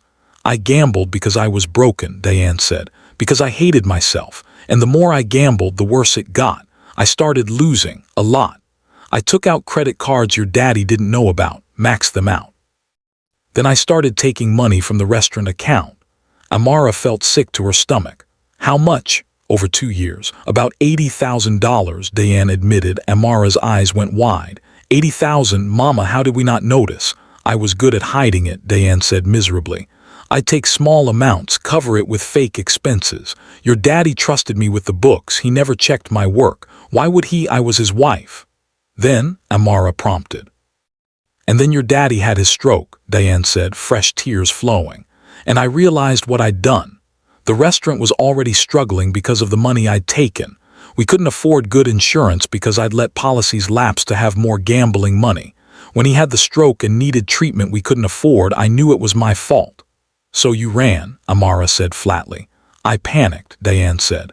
I had creditors calling, people I owed money to, dangerous people. One of them threatened to come to the restaurant, threatened to hurt your daddy if I didn't pay, so I took that last 30,000 and I ran, I thought if I disappeared, they'd leave you and your daddy alone. Amara asked. Eventually, Diane said, I paid them back. It took 8 months, but I paid them back.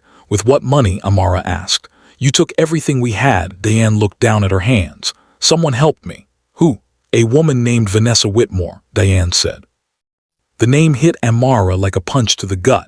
Amara said, her voice sharp. She found me about a month ago, Diane said. I was working at a diner in Marietta, hiding from my creditors. She showed up one day and said she wanted to help me. She paid off all my debts, $60,000, just like that. Amara's heart was pounding. And what did she want in return? Diane hesitated. She wanted me to come back to Atlanta to reconnect with you. She said you were getting involved with her fiancé and she was worried he was using you. She said she wanted to protect you. You believed her? Amara asked incredulously. I wanted to, Diane said. I wanted to believe I could come back and fix things, that I could be your mama again.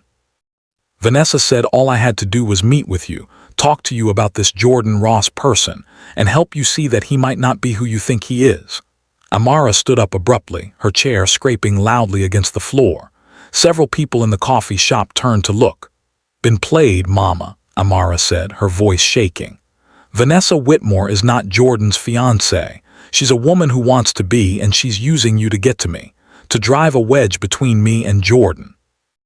And you fell for it because you were desperate and stupid and selfish. Amara, please, Diane started. No, Amara said. You don't get to please me. You abandoned us. You stole from us.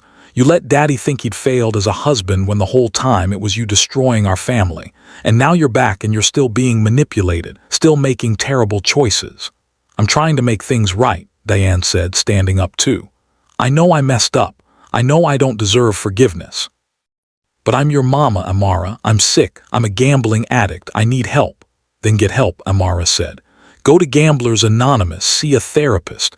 Do whatever you need to do, but don't ask me to be part of your recovery. Not yet, maybe not ever. Baby, please, I have to go, Amara said, grabbing her purse. Wait, Diane said. There's more. Vanessa asked me to do something else. Amara stopped. What? Diane pulled out her phone and showed Amara a series of photos.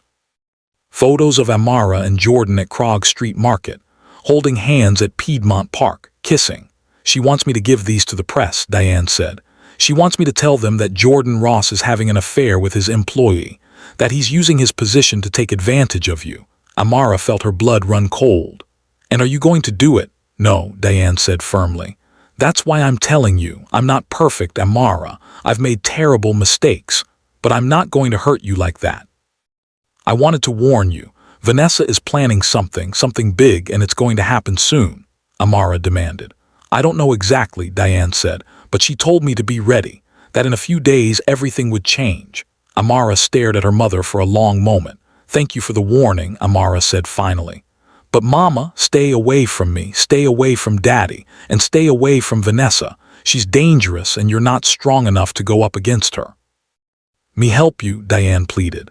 Let me make this right. You can't, Amara said. The only thing you can do is disappear again. Go get help for your addiction, fix yourself. Maybe someday when you're healthy we can try again, but not now.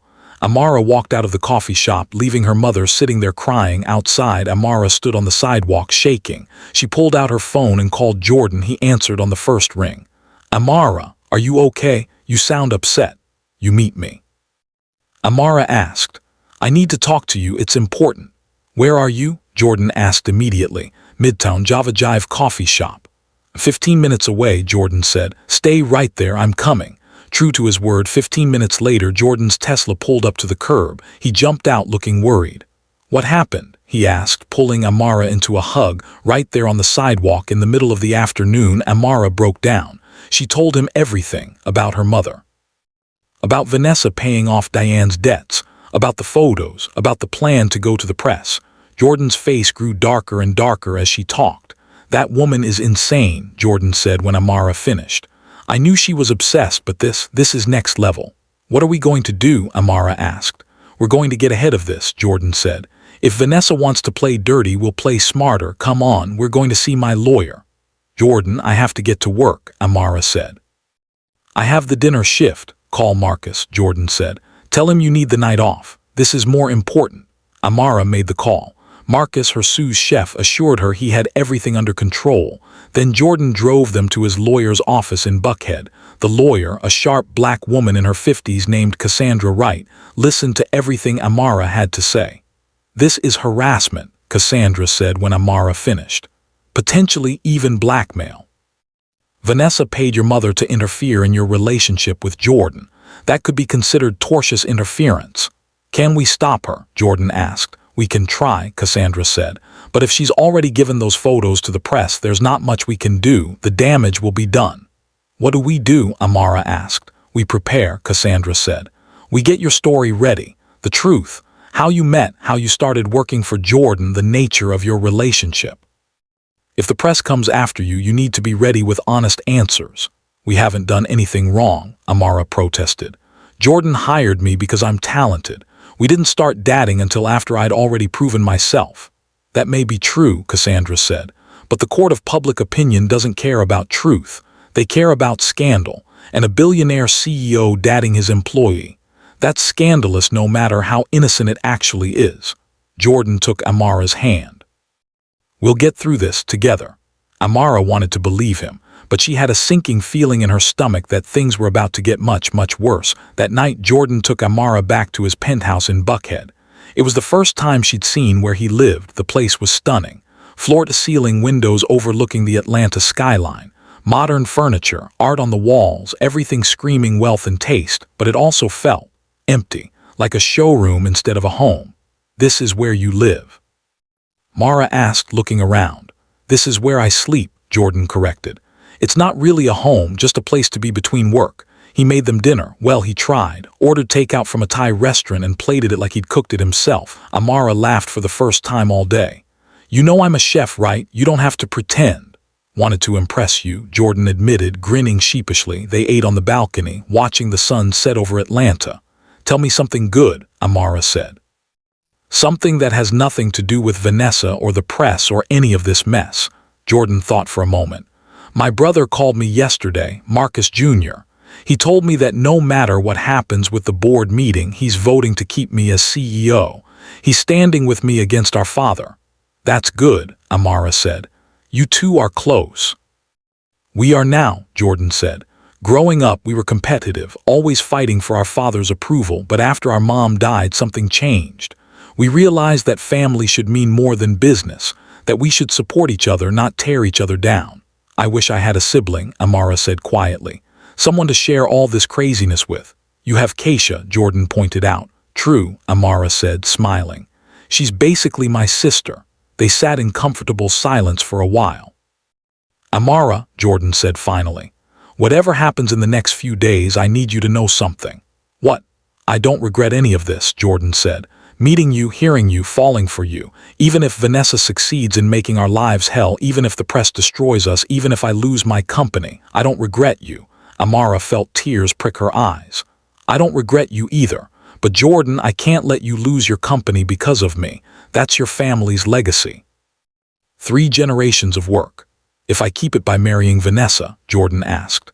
"By living a lie, that's not honoring my family's legacy. That's betraying everything my great-grandfather built. He started that hotel so black people could have dignity, so they could be treated like human beings. How can I honor that legacy by selling my own humanity?"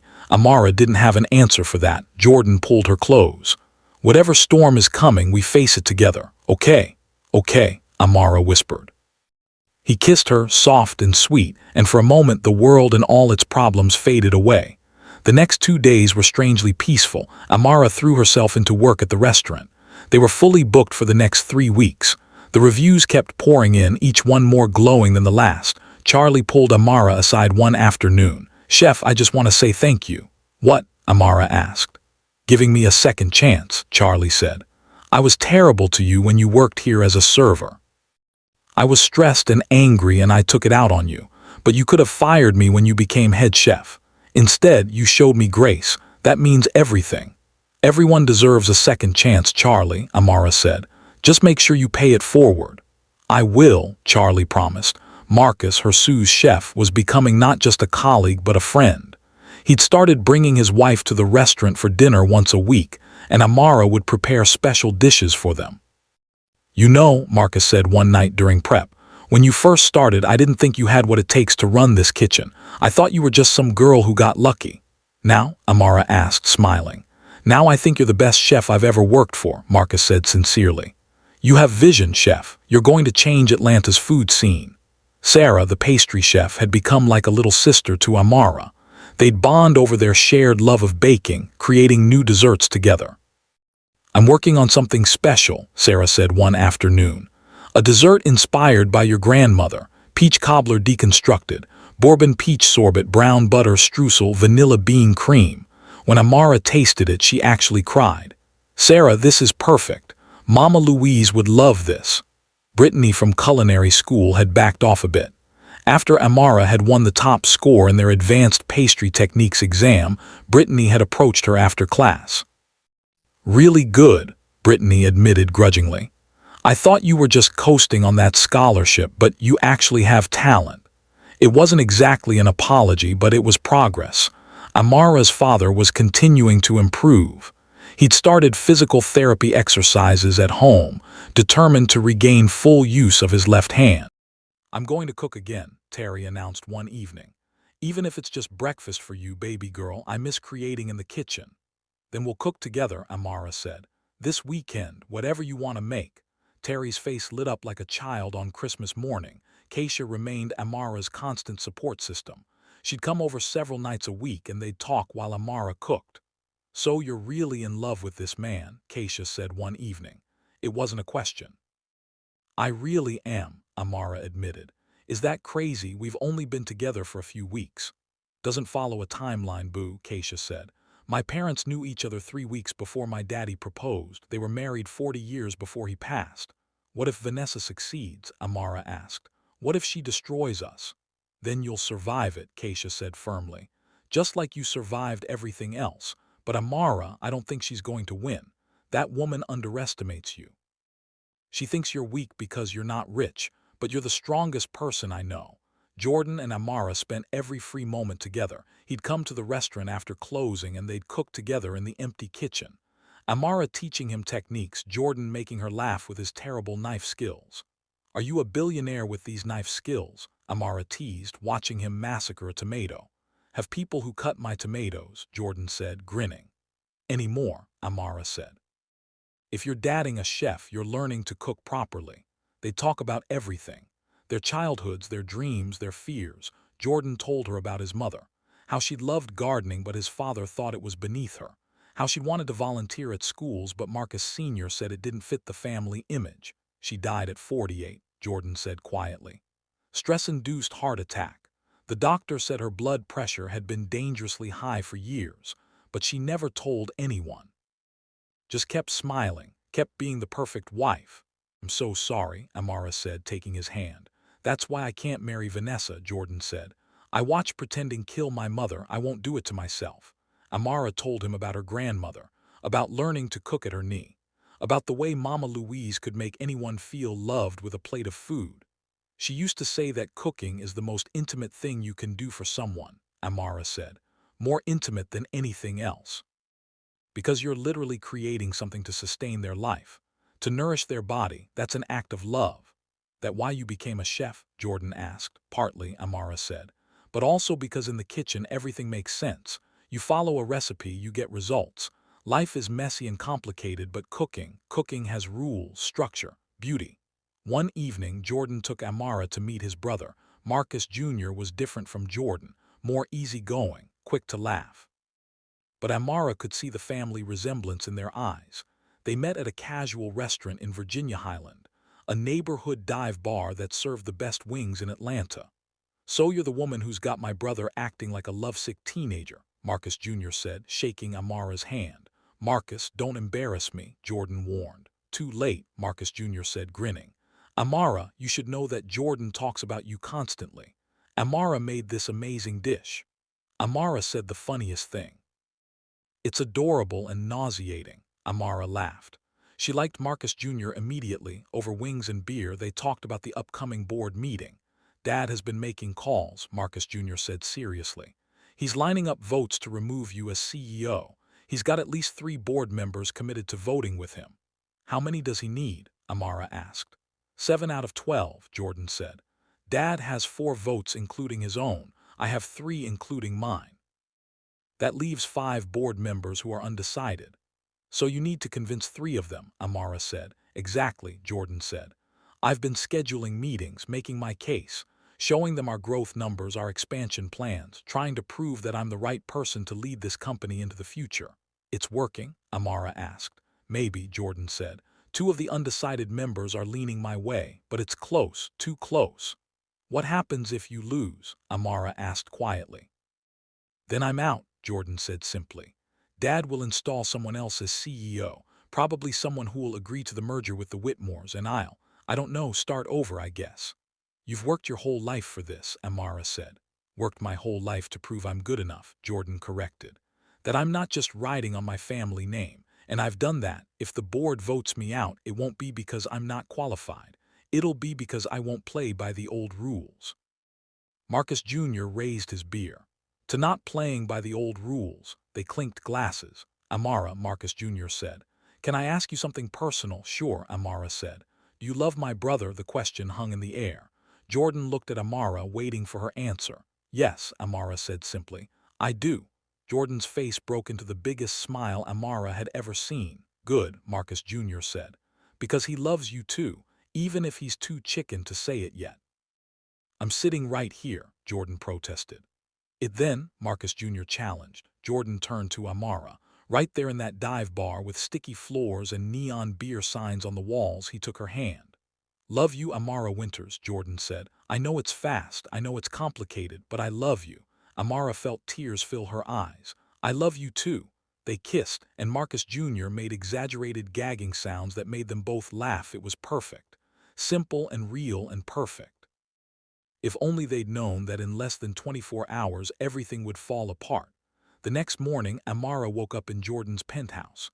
They'd spent the night together, talking and laughing and falling deeper in love. She checked her phone and saw she had 17 missed calls from Keisha, from Marcus, her sous chef, from Charlie, and 3 from a number she didn't recognize. Her stomach dropped. She called Keisha back first. Oh, thank God, Keisha answered immediately. Amara, where are you? Have you seen the news? What news? Amara asked, dread filling her stomach. Turn on Channel 5, Keisha said. Now. Amara found the remote and turned on Jordan's TV.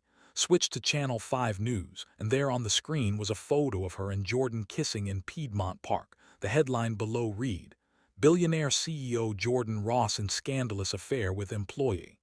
The news anchor, a white woman with perfect hair and a sympathetic smile, was talking. Sources close to the Ross family say that Jordan Ross, CEO of Ross Continental Hotels, has been having an inappropriate relationship with one of his employees, Amara Winters. Miss Winters was hired as head chef at Piedmont Grill, a restaurant Ross purchased 3 months ago, despite having no prior experience running a kitchen at that level. Screen cut to an interview with Diane, Amara's mother. I warned my daughter, Diane was saying to the camera, tears streaming down her face.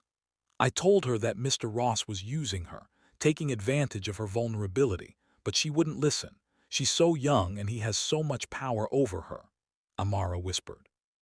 No, no, no. Jordan woke up hearing the television. What's going on? Then he saw the screen, saw Diane's interview, saw the photos. That lying, Jordan started. The news anchor continued. We reached out to Vanessa Whitmore, fiancée of Jordan Ross, for comment. There was Vanessa looking devastated and beautiful in a designer dress, standing outside the Ross Continental headquarters. I'm heartbroken, Vanessa said to the cameras.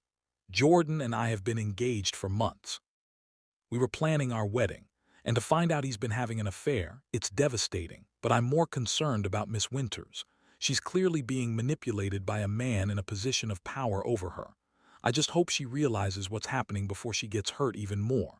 Amara felt like she was going to be sick. She set this up, Amara said. She set all of this up. Jordan was already on his phone, calling his lawyer, calling his brother. His face was dark with fury. Amara's phone rang. It was Marcus, her sous chef. Chef, I'm so sorry to bother you, but there are reporters outside the restaurant, Marcus said. Like dozens of them, they're trying to get inside. Charlie's freaking out. What should we do? Don't let them in, Amara said. Don't talk to them, just Just close the restaurant for today. Tell the staff I'm sorry." After she hung up, she looked at Jordan. "This is it," Amara said. "This is what Vanessa was planning. She used my mother to make it look like you were taking advantage of me. And now the whole world thinks I'm your mistress." "We'll fix this," Jordan said. "We'll hold a press conference. Tell the truth." "It won't matter," Amara said, tears streaming down her face. "The damage is done. Your reputation is damaged. My restaurant is surrounded by reporters, and your board meeting is in 3 days. Jordan, this is going to destroy everything." Jordan pulled her into his arms. "Let them try. We know the truth. That's what matters." But even as he said it, both of them knew that sometimes the truth wasn't enough. By noon, the story had exploded. It was trending on Twitter. Ross scandal, poor Amara, billionaire abuse. The narrative had been set. Jordan Ross, powerful billionaire, taking advantage of a vulnerable young woman who just lost her family restaurant and whose father was sick. Never mind that Amara had been the one to pursue culinary excellence her whole life. Never mind that she'd earned her position through talent. Never mind that their relationship had developed naturally over time. The court of public opinion had decided. Jordan was the villain. Amara was the victim, and Vanessa was the wronged fiancée. Amara's phone wouldn't stop ringing. Reporters, tabloids. Everyone wanted a comment. Finally, she turned it off. Jordan's lawyer, Cassandra Wright, came to the penthouse. "This is bad," Cassandra said bluntly. "Really bad. The board meeting is in 3 days, and this scandal is going to give your father all the ammunition he needs to remove you as CEO." "Then we fight it," Jordan said. "We hold a press conference. We tell the truth." "Say what?" Cassandra asked.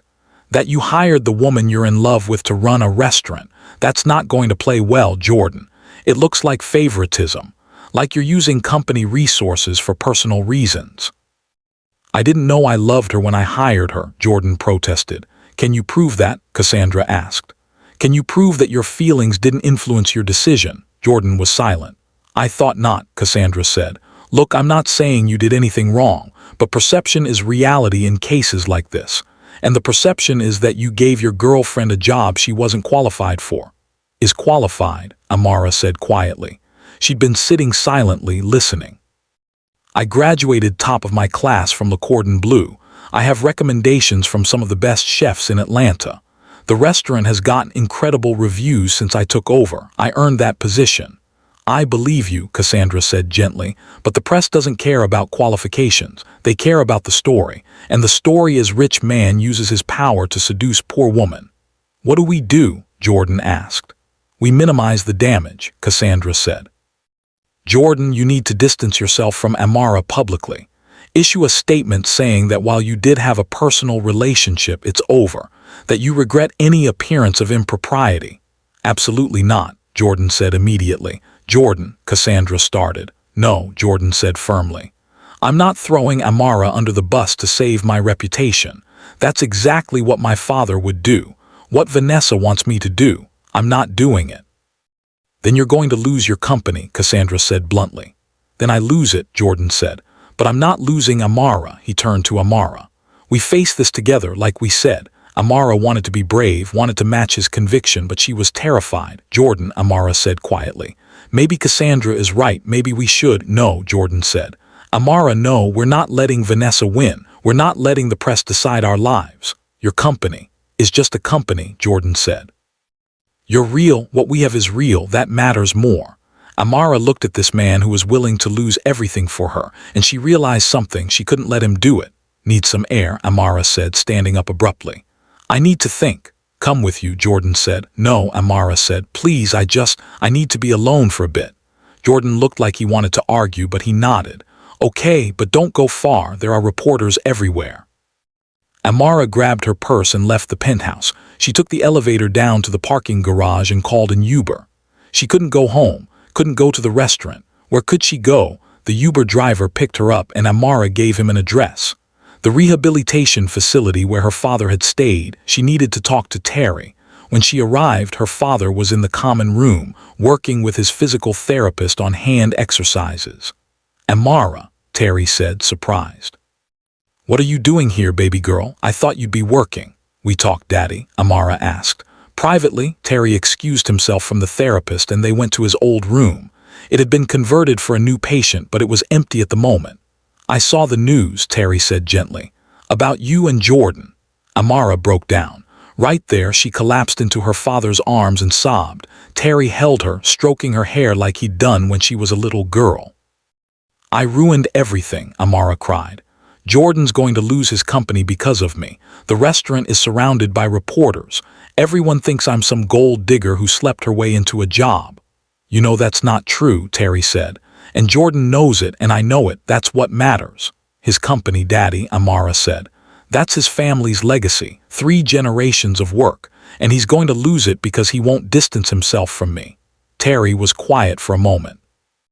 Me tell you something, baby girl, Terry said finally. When I met your mama, my parents didn't approve. She was from a different background. They thought she was beneath us. They told me that if I married her, they'd cut me off. I didn't know that, Amara said. I married her anyway, Terry said. Because I loved her, and you know what? I never regretted it. Even now, even after everything that happened, I don't regret choosing love over my parents' approval. You lost your family, Amara said. I gained a different family, Terry said. I gained you, and baby, you were worth more than anything my parents could have given me. He cupped Amara's face in his hands. Don't you dare push Jordan away because you think you're protecting him, Terry said firmly. Let him make his own choices. If he wants to fight for you, let him. That's his decision, not yours. What if I'm not worth it? Amara whispered. What if he loses everything and then realizes I wasn't worth losing it for? Then he's a fool, Terry said. But I don't think he is. I think he knows exactly how special you are. And baby, you're worth fighting for. You always have been. Amara hugged her father tight. What should I do? She asked. Stand beside him, Terry said. Face this storm together, and trust that love is stronger than scandal. Amara left the rehabilitation facility feeling slightly better. But as her Uber pulled up to Jordan's building, she saw something that made her blood run cold. News vans, reporters, cameras, all camped outside the building, and standing at the front of the crowd looking directly at Amara's Uber was Vanessa Whitmore. Vanessa smiled. Amara's phone, which she turned back on, buzzed with a text from an unknown number. Come to Piedmont Grill. Now if you ever want this to end, come alone. Amara's hands shook as she read the message. This was a trap, obviously. Vanessa wanted to confront her publicly, to humiliate her in front of the press. But what choice did Amara have? She texted back. I'll be there in 30 minutes. Then she told the Uber driver to take her to the restaurant instead. She should have called Jordan. Should have told someone where she was going, but she didn't. Because part of her thought maybe, just maybe, she could end this herself. When the Uber pulled up to Piedmont Grill, Amara's stomach dropped. The entire street was packed with news vans. Reporters, cameras, lights. This wasn't a private meeting. This was a public execution. Amara took a deep breath and stepped out of the car. Immediately, the reporters swarmed. Winters, is it true you seduced Jordan Ross? Did you know he was engaged? How does it feel to be a home wrecker? Amara pushed through the crowd, not answering. Her heart was pounding so hard she thought it might explode. She reached the restaurant door and went inside. The dining room had been set up like a press conference. Chairs facing a podium. Cameras positioned around the room. And standing at the podium looking victorious was Vanessa Whitmore. Next to her, looking broken and guilty, was Diane Winters, Amara's mother. Mom, Amara said, her voice barely a whisper. What did you do? Vanessa smiled at Amara, cold and triumphant. Thank you for coming, Miss Winters, Vanessa said loudly for the cameras. I thought it was time we all had an honest conversation. Amara looked at her mother. Diane's eyes were red from crying. She wouldn't meet Amara's gaze. Ladies and gentlemen of the press, Vanessa said, addressing the reporters who'd followed Amara inside. I've called you here today because I want to set the record straight about Jordan Ross and Amara Winters. Vanessa, don't do this, Amara said quietly. Do what? Vanessa asked innocently. Tell the truth. Isn't that what everyone wants? She turned back to the cameras. Jordan Ross and I have been in a committed relationship for years, Vanessa said. Our families have been planning our marriage, but 3 months ago Jordan met Miss Winters and became obsessed. He bought a restaurant just to give her a job. He's been using his position of power to coerce her into a relationship. That's a lie, Amara said, her voice shaking but firm. Is it? Vanessa asked. Tell me, Miss Winters, when Jordan offered you the head chef position, did you feel like you could say no? Amara started. Did you feel pressured to accept his romantic advances because he was your boss? Vanessa continued. Because he held your career in his hands. It wasn't like that, Amara said. Then how was it? Vanessa demanded. Explain to everyone how a billionaire CEO and a waitress with no experience end up together. Explain how that's not a textbook case of workplace harassment. Amara opened her mouth to respond, but no words came out, because how could she explain? How could she make people understand that what she and Jordan had was real? That's when Diane spoke. It's not true, Diane said quietly. Everyone turned to look at her. Vanessa said sharply. It's not true, Diane repeated louder this time. Jordan didn't coerce Amara into anything. I lied. Vanessa paid me to lie. Room erupted. Reporters shouting questions. Cameras flashing. Vanessa's face went white, then red. Diane, what are you doing? The right thing, Diane said, tears streaming down her face. Finally, I'm doing the right thing. She turned to face the cameras. My name is Diane Winters. I'm Amara's mother. 3 weeks ago, Vanessa Whitmore found me and offered to pay off my gambling debts if I would help her destroy my daughter's relationship with Jordan Ross. She gave me $60,000. She wrote the script for that interview I gave this morning. All of it was lies. You're lying now, Vanessa said frantically. She's lying. I never. I have proof, Diane said. She pulled out her phone. I recorded our conversations, every one of them, including the one where you told me exactly what to say to the press. She hit play on her phone and Vanessa's voice filled the room. You need to paint him as a predator, Vanessa's recorded voice said. Make it clear that Amara had no choice, that he used his power over her. The press will eat it up. Reporters went wild. Vanessa tried to grab Diane's phone, but Diane stepped back. It's already been sent to multiple people, Diane said. You can't destroy the evidence. Vanessa's carefully constructed facade crumbled, her face twisted with rage. You stupid woman, Vanessa hissed at Diane. I gave you everything, I saved you, and this is how you repay me. You didn't save me, Diane said. You used me just like you tried to use my daughter, but I'm done being used. She turned to Amara. Baby, I'm so sorry, Diane said, her voice breaking. I'm so sorry. I wanted the money. I wanted to fix my debts, and somehow that made me think I could fix things with you too, but I was wrong. I hurt you again, and I almost destroyed your happiness. Amara stood there overwhelmed. Her mother had just saved her. After everything, Diane had done the right thing. Why? Amara asked. Why did you change your mind? Because I saw you on the news this morning, Diane said. Saw the way they were talking about you, saw the pain in your eyes in those photos. And I realized I'd become exactly what I feared most. I'd become someone who hurt her own child for money. She took a shaky breath. I'm sick, Amara. I'm a gambling addict. I've made terrible choices, but I'm still your mama. And a mama protects her baby, even when she's failed at everything else. Before Amara could respond, the restaurant door burst open. Jordan strode in, followed by Marcus Jr., Cassandra the lawyer, and surprisingly Marcus Ross Sr. Jordan's eyes immediately found Amara. He rushed to her side. Are you okay? He demanded. I got your location from your Uber app. What's going on? Your fiancé just tried to destroy me on live television, Amara said, but my mother stopped her. Jordan turned to look at Vanessa. His expression was ice cold. She's not my fiancé, Jordan said loudly for the cameras. She has never been my fiancé. Vanessa Whitmore and I dated briefly in college. That was over a decade ago. Our families wanted us to marry for business reasons. I refused. I have always refused. He turned to the reporters. Since we're all here, let me set the record straight, Jordan said. I met Amara Winters when she performed an act of extraordinary kindness. She gave me her last $100 when she thought I was homeless and needed help. She didn't know who I was, didn't know I had money. She helped me because she's a good person. He took Amara's hand.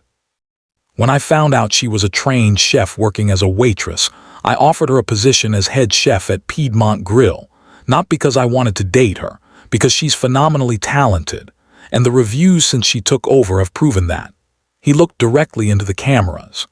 Romantic relationship didn't begin until weeks after she'd already proven herself in that kitchen. And yes, I'm her employer, which makes this complicated. But Amara had and has the freedom to walk away at any time. I have never used my position to pressure her, and anyone who suggests otherwise is lying. What about your engagement to Miss Whitmore? A reporter called out. There is no engagement, Jordan said firmly. There has never been an engagement. My father wanted me to marry Vanessa to merge our companies. I refused. I will always refuse because I'm in love with Amara Winters. Reporters erupted with questions, but Jordan wasn't done. He turned to his father, who'd been standing silently at the back of the room. Dad, I know you're here to damage control, Jordan said, to protect the family reputation. But I need you to hear this. I'm not marrying Vanessa. I'm not sacrificing my happiness for a business deal. If the board votes me out because of that, then so be it. Marcus Ross Sr. looked at his son for a long moment. Then, surprisingly, he smiled. A real smile. The first genuine one Jordan had seen from his father in years. I'm not here for damage control, Marcus Sr. said. Everyone turned to look at him. I'm here because my younger son called me an hour ago and told me I was about to make the biggest mistake of my life, Marcus Sr. continued.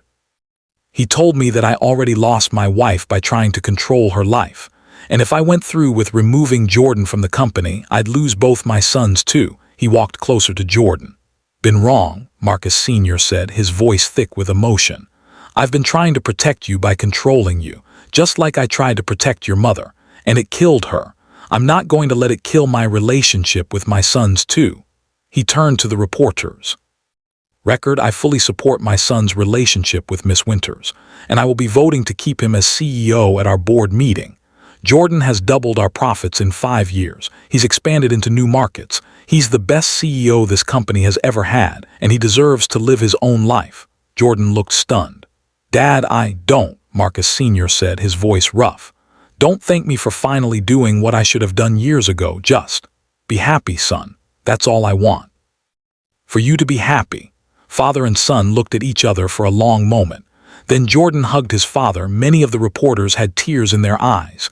This was better than the scandal they'd come for. Vanessa was still standing at the podium, her world crumbling around her. This isn't over, Vanessa said desperately. You can't just... It is over, a new voice said. Gerald Whitmore, Vanessa's father, walked into the restaurant. He looked furious. Vanessa Catherine Whitmore, Gerald said. What have you done? Daddy, I can explain, Vanessa started. You bribed someone to lie to the press, Gerald demanded. You created a scandal that's going to damage both our families. For what? Because you couldn't accept that a man didn't want to marry you. But the merger, Vanessa protested. Merger is dead, Gerald said flatly. I'm not doing business with the Ross family after this circus. And you young lady are going to issue a public apology. Then you're going to get help. Therapy. Because this obsession with Jordan Ross is not healthy. He turned to Jordan and Amara. I apologize for my daughter's behavior, Gerald said. She's clearly unwell. I hope you can both find it in your hearts to forgive her someday. Vanessa stood there, everything she'd worked for destroyed. I loved you, she said to Jordan, her voice breaking. I've loved you since college. All I wanted was for you to see me, to choose me. I know, Jordan said, not unkindly. But Vanessa, you can't force someone to love you. The things you did to try to keep me, that's not love, that's obsession. Vanessa's face crumpled. Her father took her arm and led her out of the restaurant. After they left, there was a moment of stunned silence. Then Diane approached Amara. I know this doesn't fix everything, Diane said quietly. I know I have a long way to go to earn your trust back, but I meant what I said. I'm getting help, real help. I've enrolled in a gambling addiction program. I'm seeing a therapist. Good, Amara said. That's good. Can I see your daddy sometime? Diane asked hesitantly. I know I don't deserve it, but I miss him. I miss both of you. Amara looked at her mother, really looked at her, this broken, flawed woman who'd hurt her so badly, who'd also just saved her. One day, Amara said, but not yet. You need to get healthy first. Prove that you're serious about changing. I will, Diane promised. I'll prove it to you. She left quietly, and Amara turned to Jordan.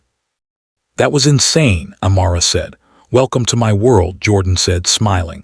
So what happens now? Amara asked. Now, Jordan said, we live our lives. The board meeting is in 2 days, but with my father's support, I'll keep my position. Vanessa's threat is neutralized, and you and I, we get to be together without hiding. Just like that? Amara asked. Just like that, Jordan confirmed. Marcus Jr. approached them, grinning. That was better than any reality TV show, he said. You two are going to be famous. The billionaire and the chef who fought scandal for love. It's very romantic. Up, Marcus, Jordan said, but he was smiling. Cassandra, the lawyer, was already handling the reporters, making statements. Setting the record straight, the story would change now. Instead of billionaire takes advantage of employee, it would be billionaire defies family for true love. Still dramatic, still headline-worthy, but at least it was the truth. 2 days later, the Ross Continental Hotel's board meeting took place. Amara sat in the gallery, watching. Jordan had wanted her there. The boardroom was impressive. 20 floors up in the Ross Continental headquarters building.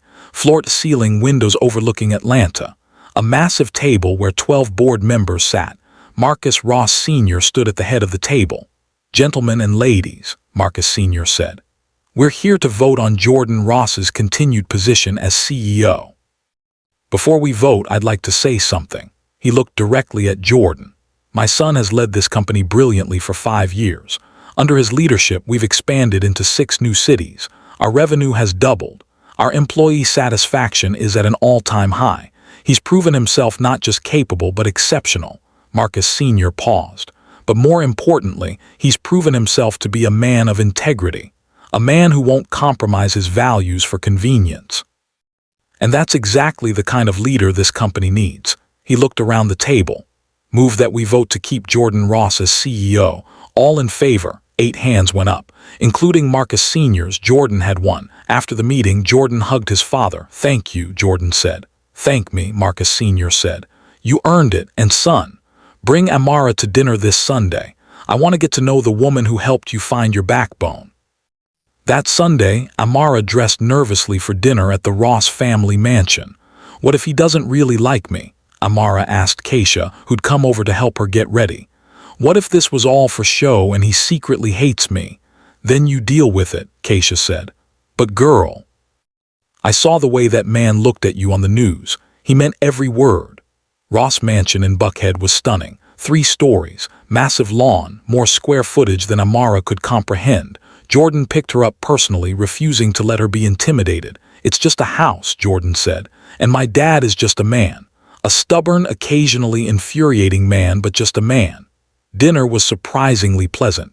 Marcus Sr. asked Amara about her cooking, about her grandmother, about her dreams for the restaurant.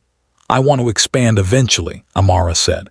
"Not into a chain, but maybe a second location, something that honors Southern food while innovating." "That's a good vision," Marcus Sr. said. "Honoring tradition while embracing change. That's how businesses survive."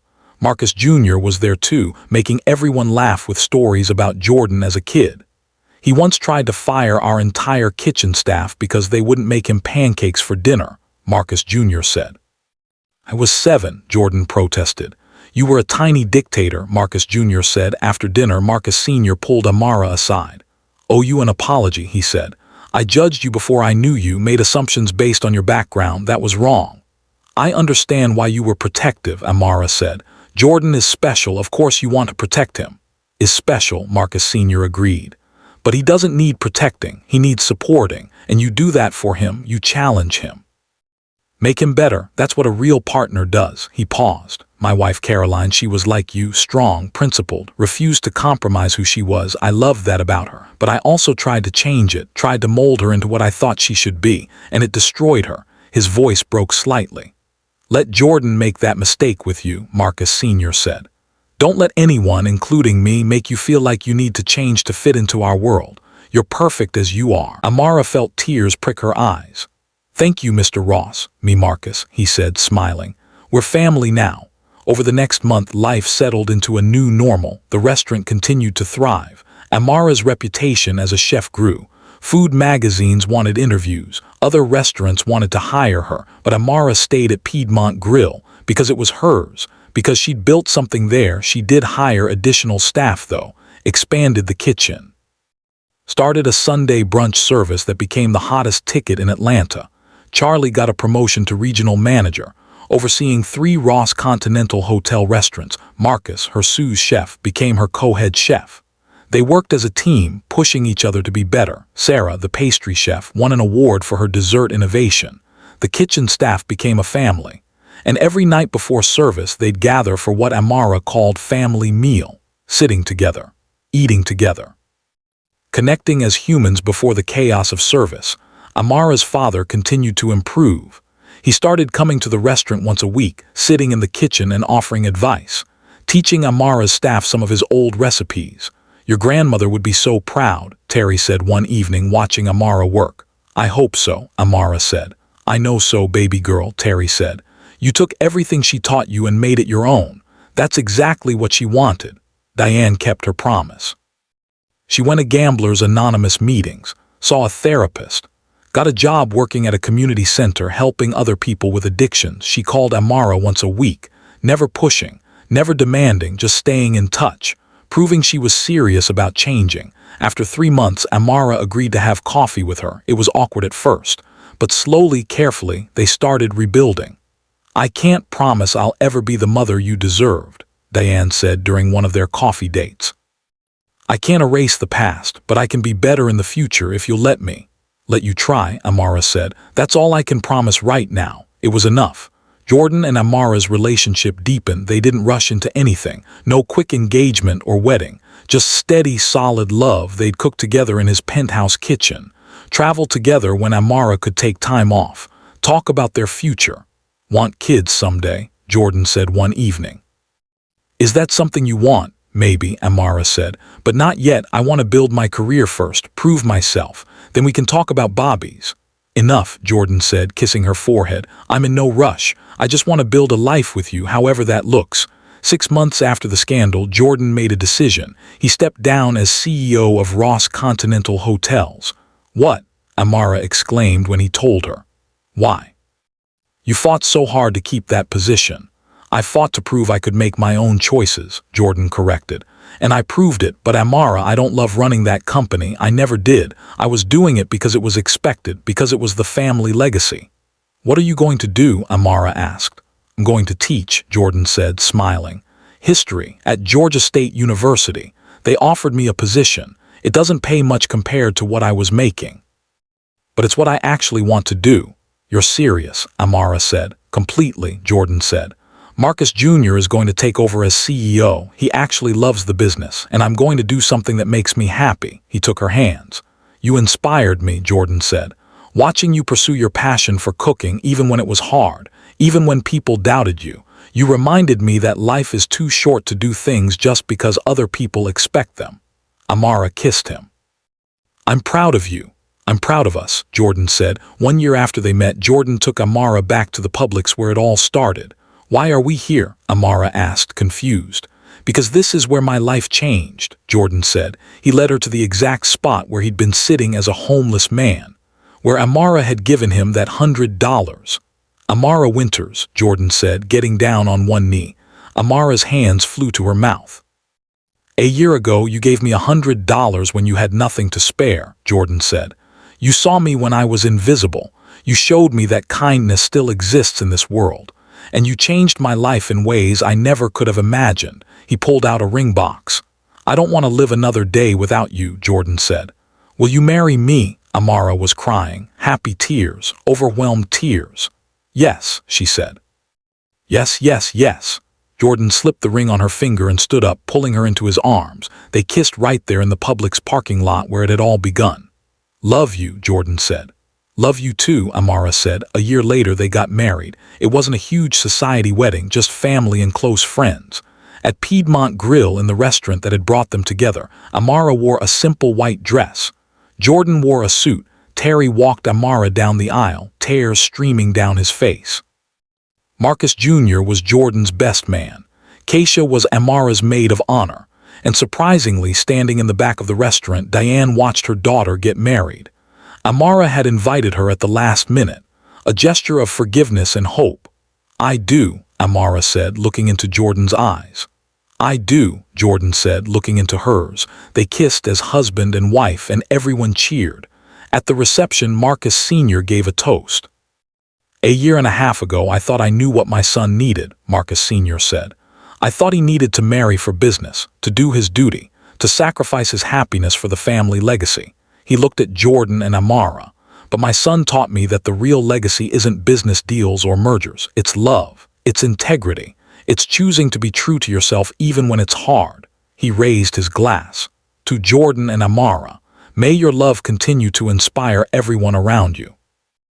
Everyone drank to that. Later, when they were cutting the cake, Jordan whispered to Amara, "Do you ever regret it, giving me that $100? Amara smiled. "Never. Best $100 I ever spent." "To know something funny?" Jordan asked. "What?" "I still have it," Jordan said. "That $100 bill, I framed it. It's in my office. A reminder that sometimes the smallest acts of kindness lead to the biggest changes." Amara kissed him. "You're such a romantic." "Only for you," Jordan said. They danced their first dance as husband and wife. Not to some fancy orchestra, but to a playlist of songs they both loved. And as Amara looked around the room at all the people who loved them, at the life they'd built together, she realized something. She'd thought giving Jordan that $100 was the end of something. The last of her money. The last of her hope. But it had been a beginning. The beginning of everything. The lesson here, y'all. Don't be so focused on protecting what you have that you miss the blessing right in front of you. Don't let fear of loss stop you from showing kindness. And don't ever let anyone make you feel like you're not worthy of love. Amara was worthy. She always was. She just needed to believe it. If you enjoyed this story, make sure you hit that subscribe button. We've got more stories like this coming. Stories about real people facing real challenges and choosing love over fear. Drop a comment and tell me, what would you have done in Amara's position? Would you have given away your last $100? And do you believe in love at first sight? Smash that like button if you're team Amara and Jordan.